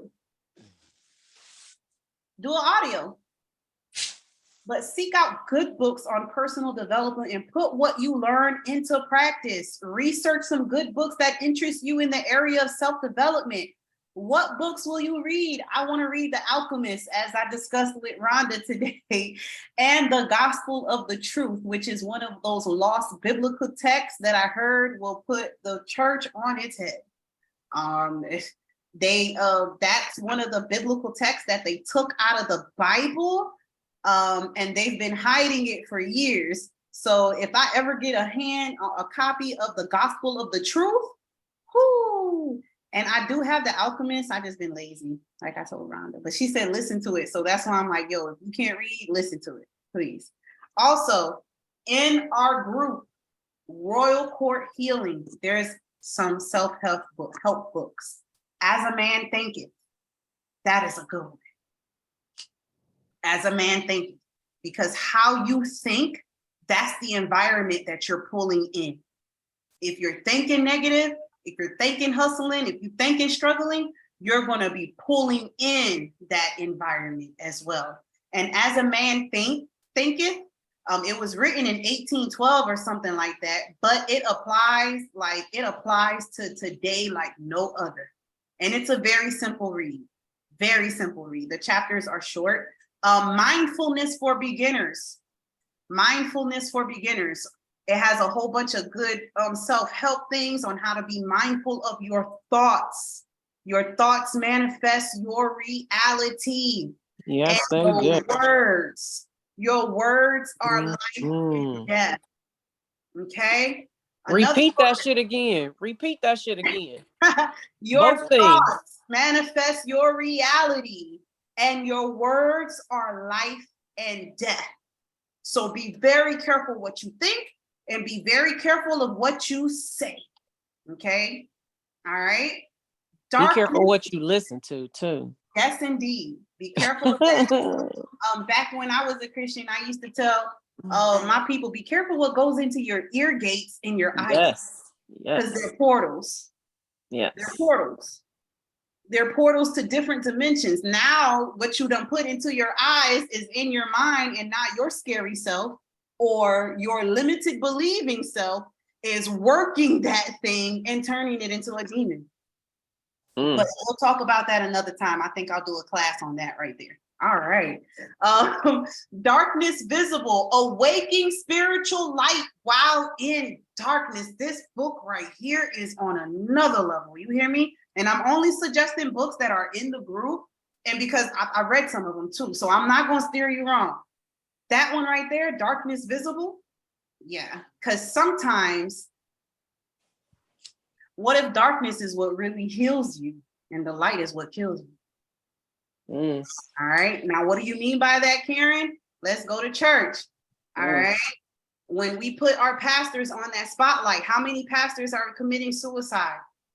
Not being pastors anymore, shutting down churches, raping people, having extramarital situations. Yes, situations.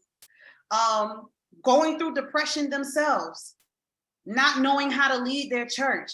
But we put them in that light, in that spectacle that they must perform. And guess what? When they can't, they fall into darkness. They fall into darkness. But sometimes when you're in that darkness already, it's easier for you to find that healing into that light. We'll talk more on that again. Might do a class on that, on darkness and light, okay? In the duality, the balance of it, okay? And shadow work guide. For those who do not know what shadow work is, it's nothing demonic. It's something that was coined by a psychiatrist.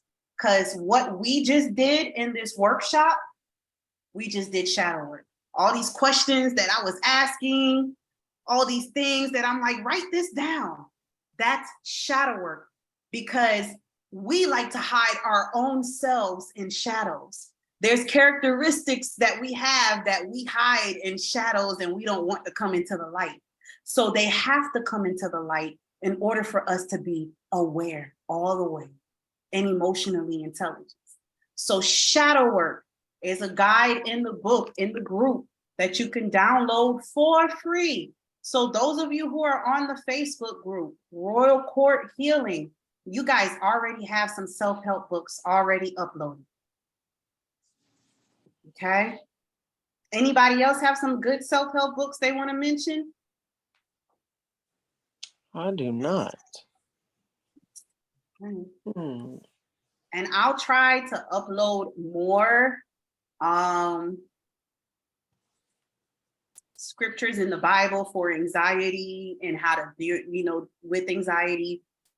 Energy centers, I believe in there as well is the introduction to chakras according to the Bible. I believe that's up there as well. So there's a lot of stuff that's in there, and I'll be uploading a lot more once I figure out how to get it off of my Kindle. And I had that Kindle since 2009. So there's a lot of books on there that I would love to share with you guys that pertaining to self-help, Christianity, spirituality, and also ancestral things. Okay. Now, the last thing we're going to go over, and we are done. Seek the company of others who are becoming more self-aware. Developing self-awareness can be much more easier in the company of those who are also working at it. Also, like-minded seekers can guide you and help keep you focused. Look for online forums and in your church membership. Possible places to try. I already had them listed. This workshop. This workshop is you keeping yourself around people who are trying to elevate. Okay. How many of you know that saying, birds of a feather flock together? Mm-hmm. When you see a dirty hoe, you know her friends was a dirty hoe too, right? Because that's just how it go, right? Birds of a feather. That's the way it is. It is what it is. So if You made me clutch my pearls. I'm sorry, that's just them old school grandmas. That's how they, them church mothers. That's how they talk to you in the corner. Act like they don't know how to cuss, but they'll cuss you out quick in that corner in that church.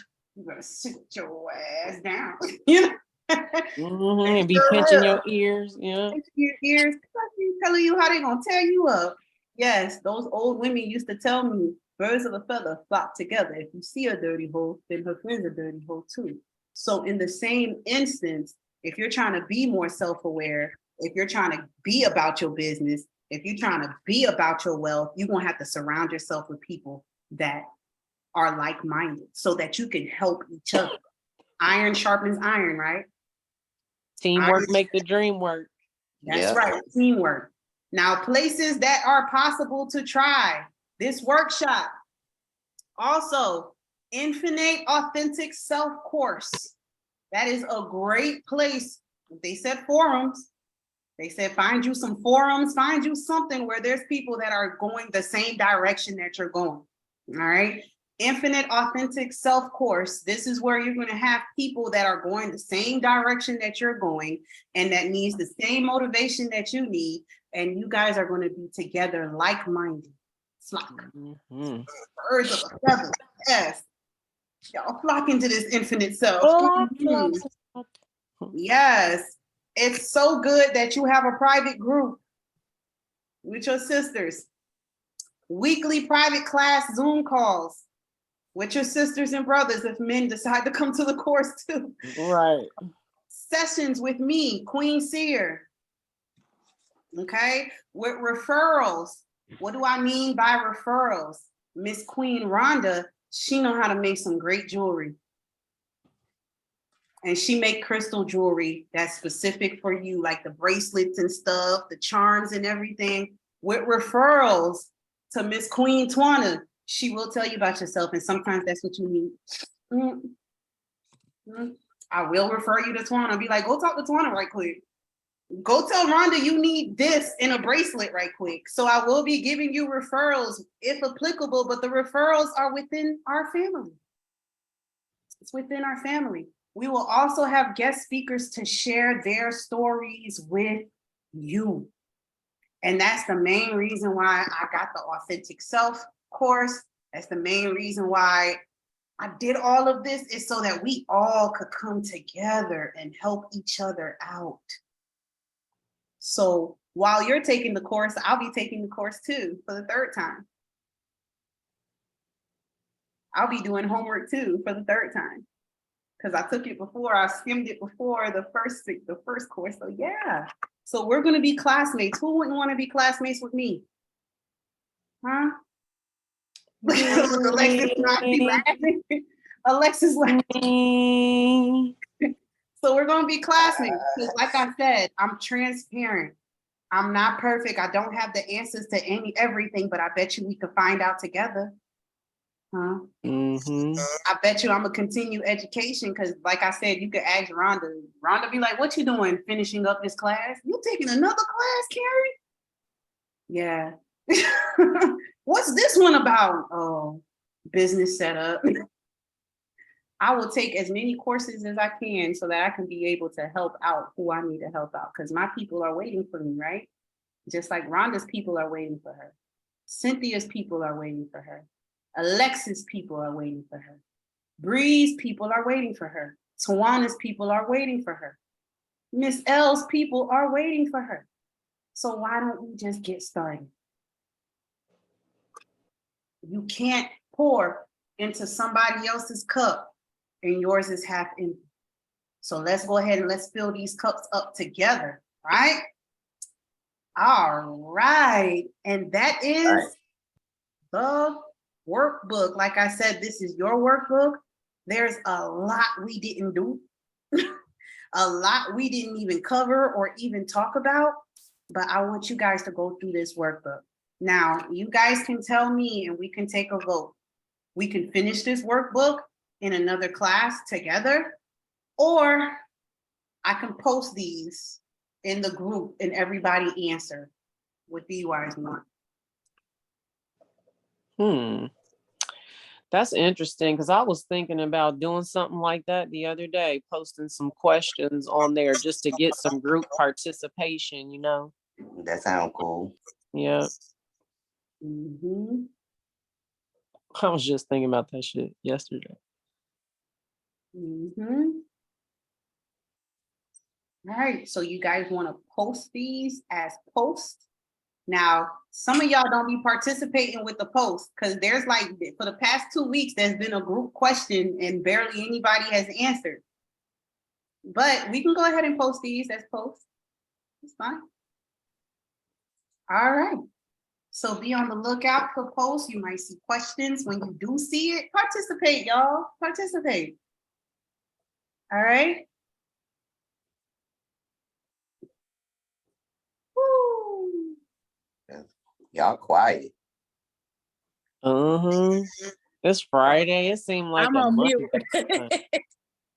Yo, self-development is something serious. When you over here talking about things that are hindering your growth, that shit takes a lot out of you. It does. It can be exhausting. And that's why I was breaking this down as much as I can. Because that workbook is something serious. That's a good workbook right there. All right. So since we're going to be chopping these questions up and putting them in post, my next event in our next class is going to be talking about your angelic team and your spirit team and what's the difference of them and how do you use them? How do you use them? How do you use your spirit team for manifestations? How do you use your earth team to go ahead and heal? What is the difference between your earth team and your spirit team? So that's going to be our next event. Does Fridays sound good to y'all? This is a good time? I don't care. Don't matter to me. It's winter here, so it's cold. There ain't nothing to do. Ain't nothing to do, huh? All right. So since you guys know about the event, start talking about it and start inviting new people. Let's have some discussions. Let's invite new people on. Let's invite friends. Let's invite lovers.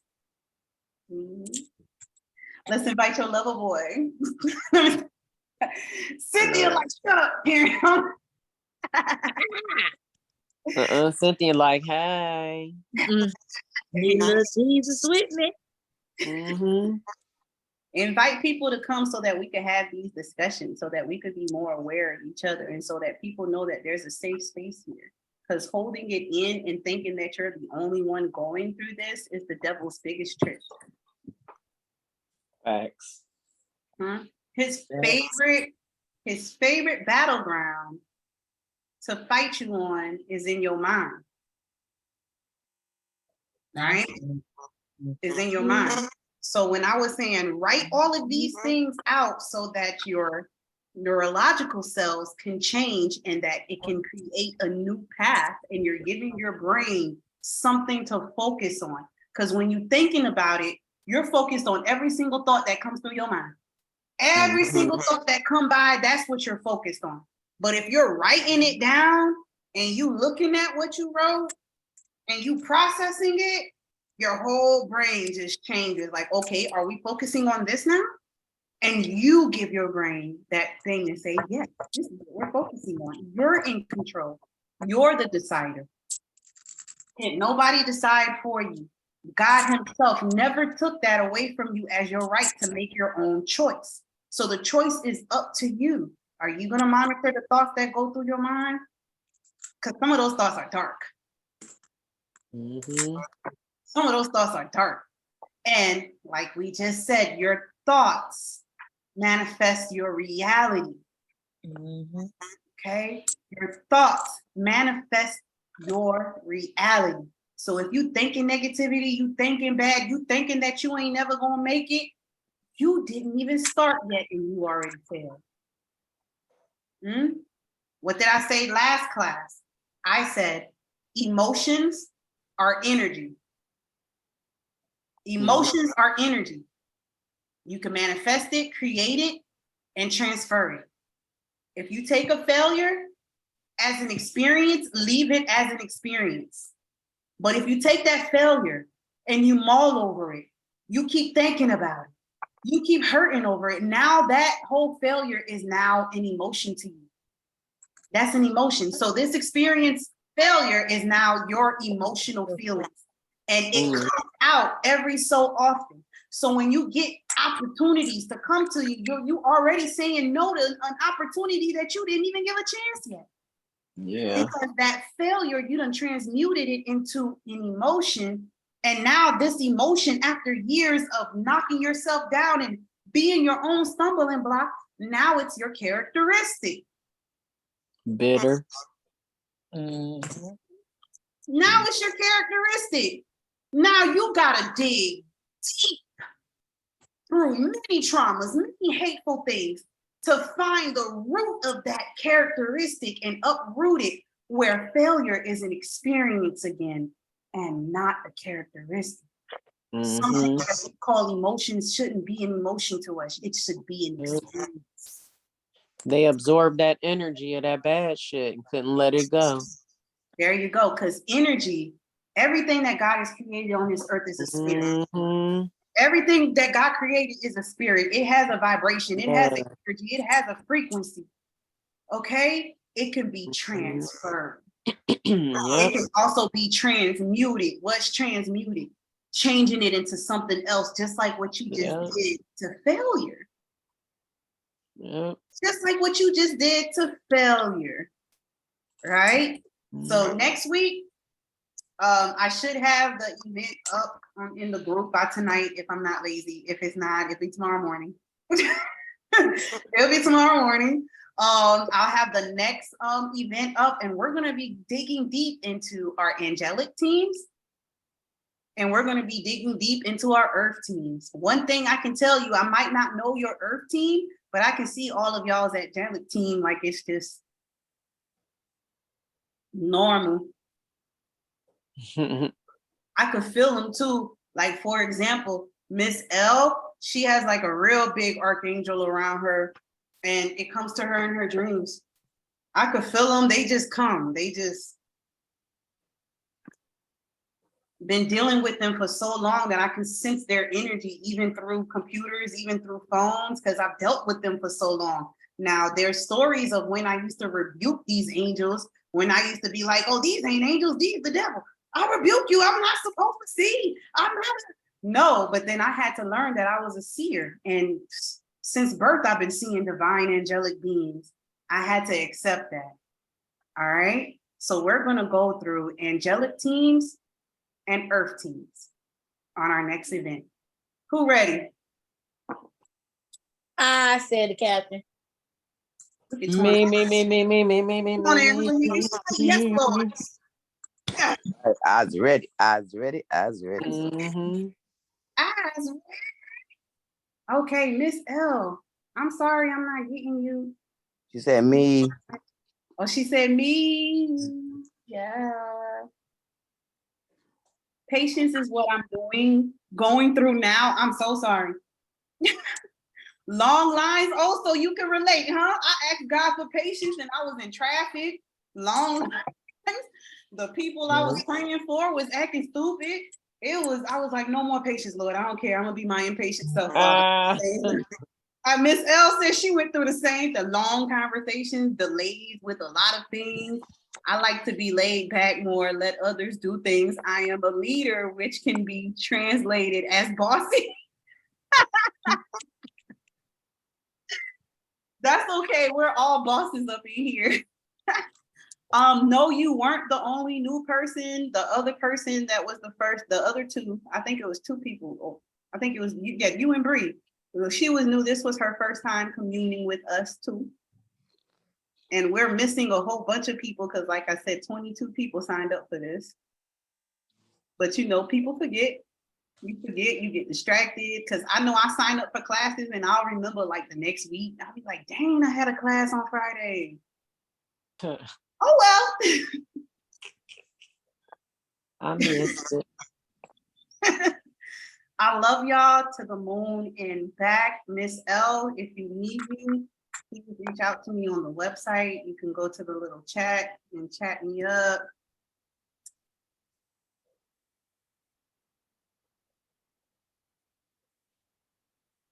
No problem, my love. You're welcome. You're welcome. When I'm sharing my screen, I can't see the text. So as soon as I stopped sharing, that's when all of them came up. Okay. No problem, Miss L. And I hope that you could come to our next event on Friday with the angelic team and join us. She says she can't talk right now where she is, but she does hear everything she can text. I hope you can join us.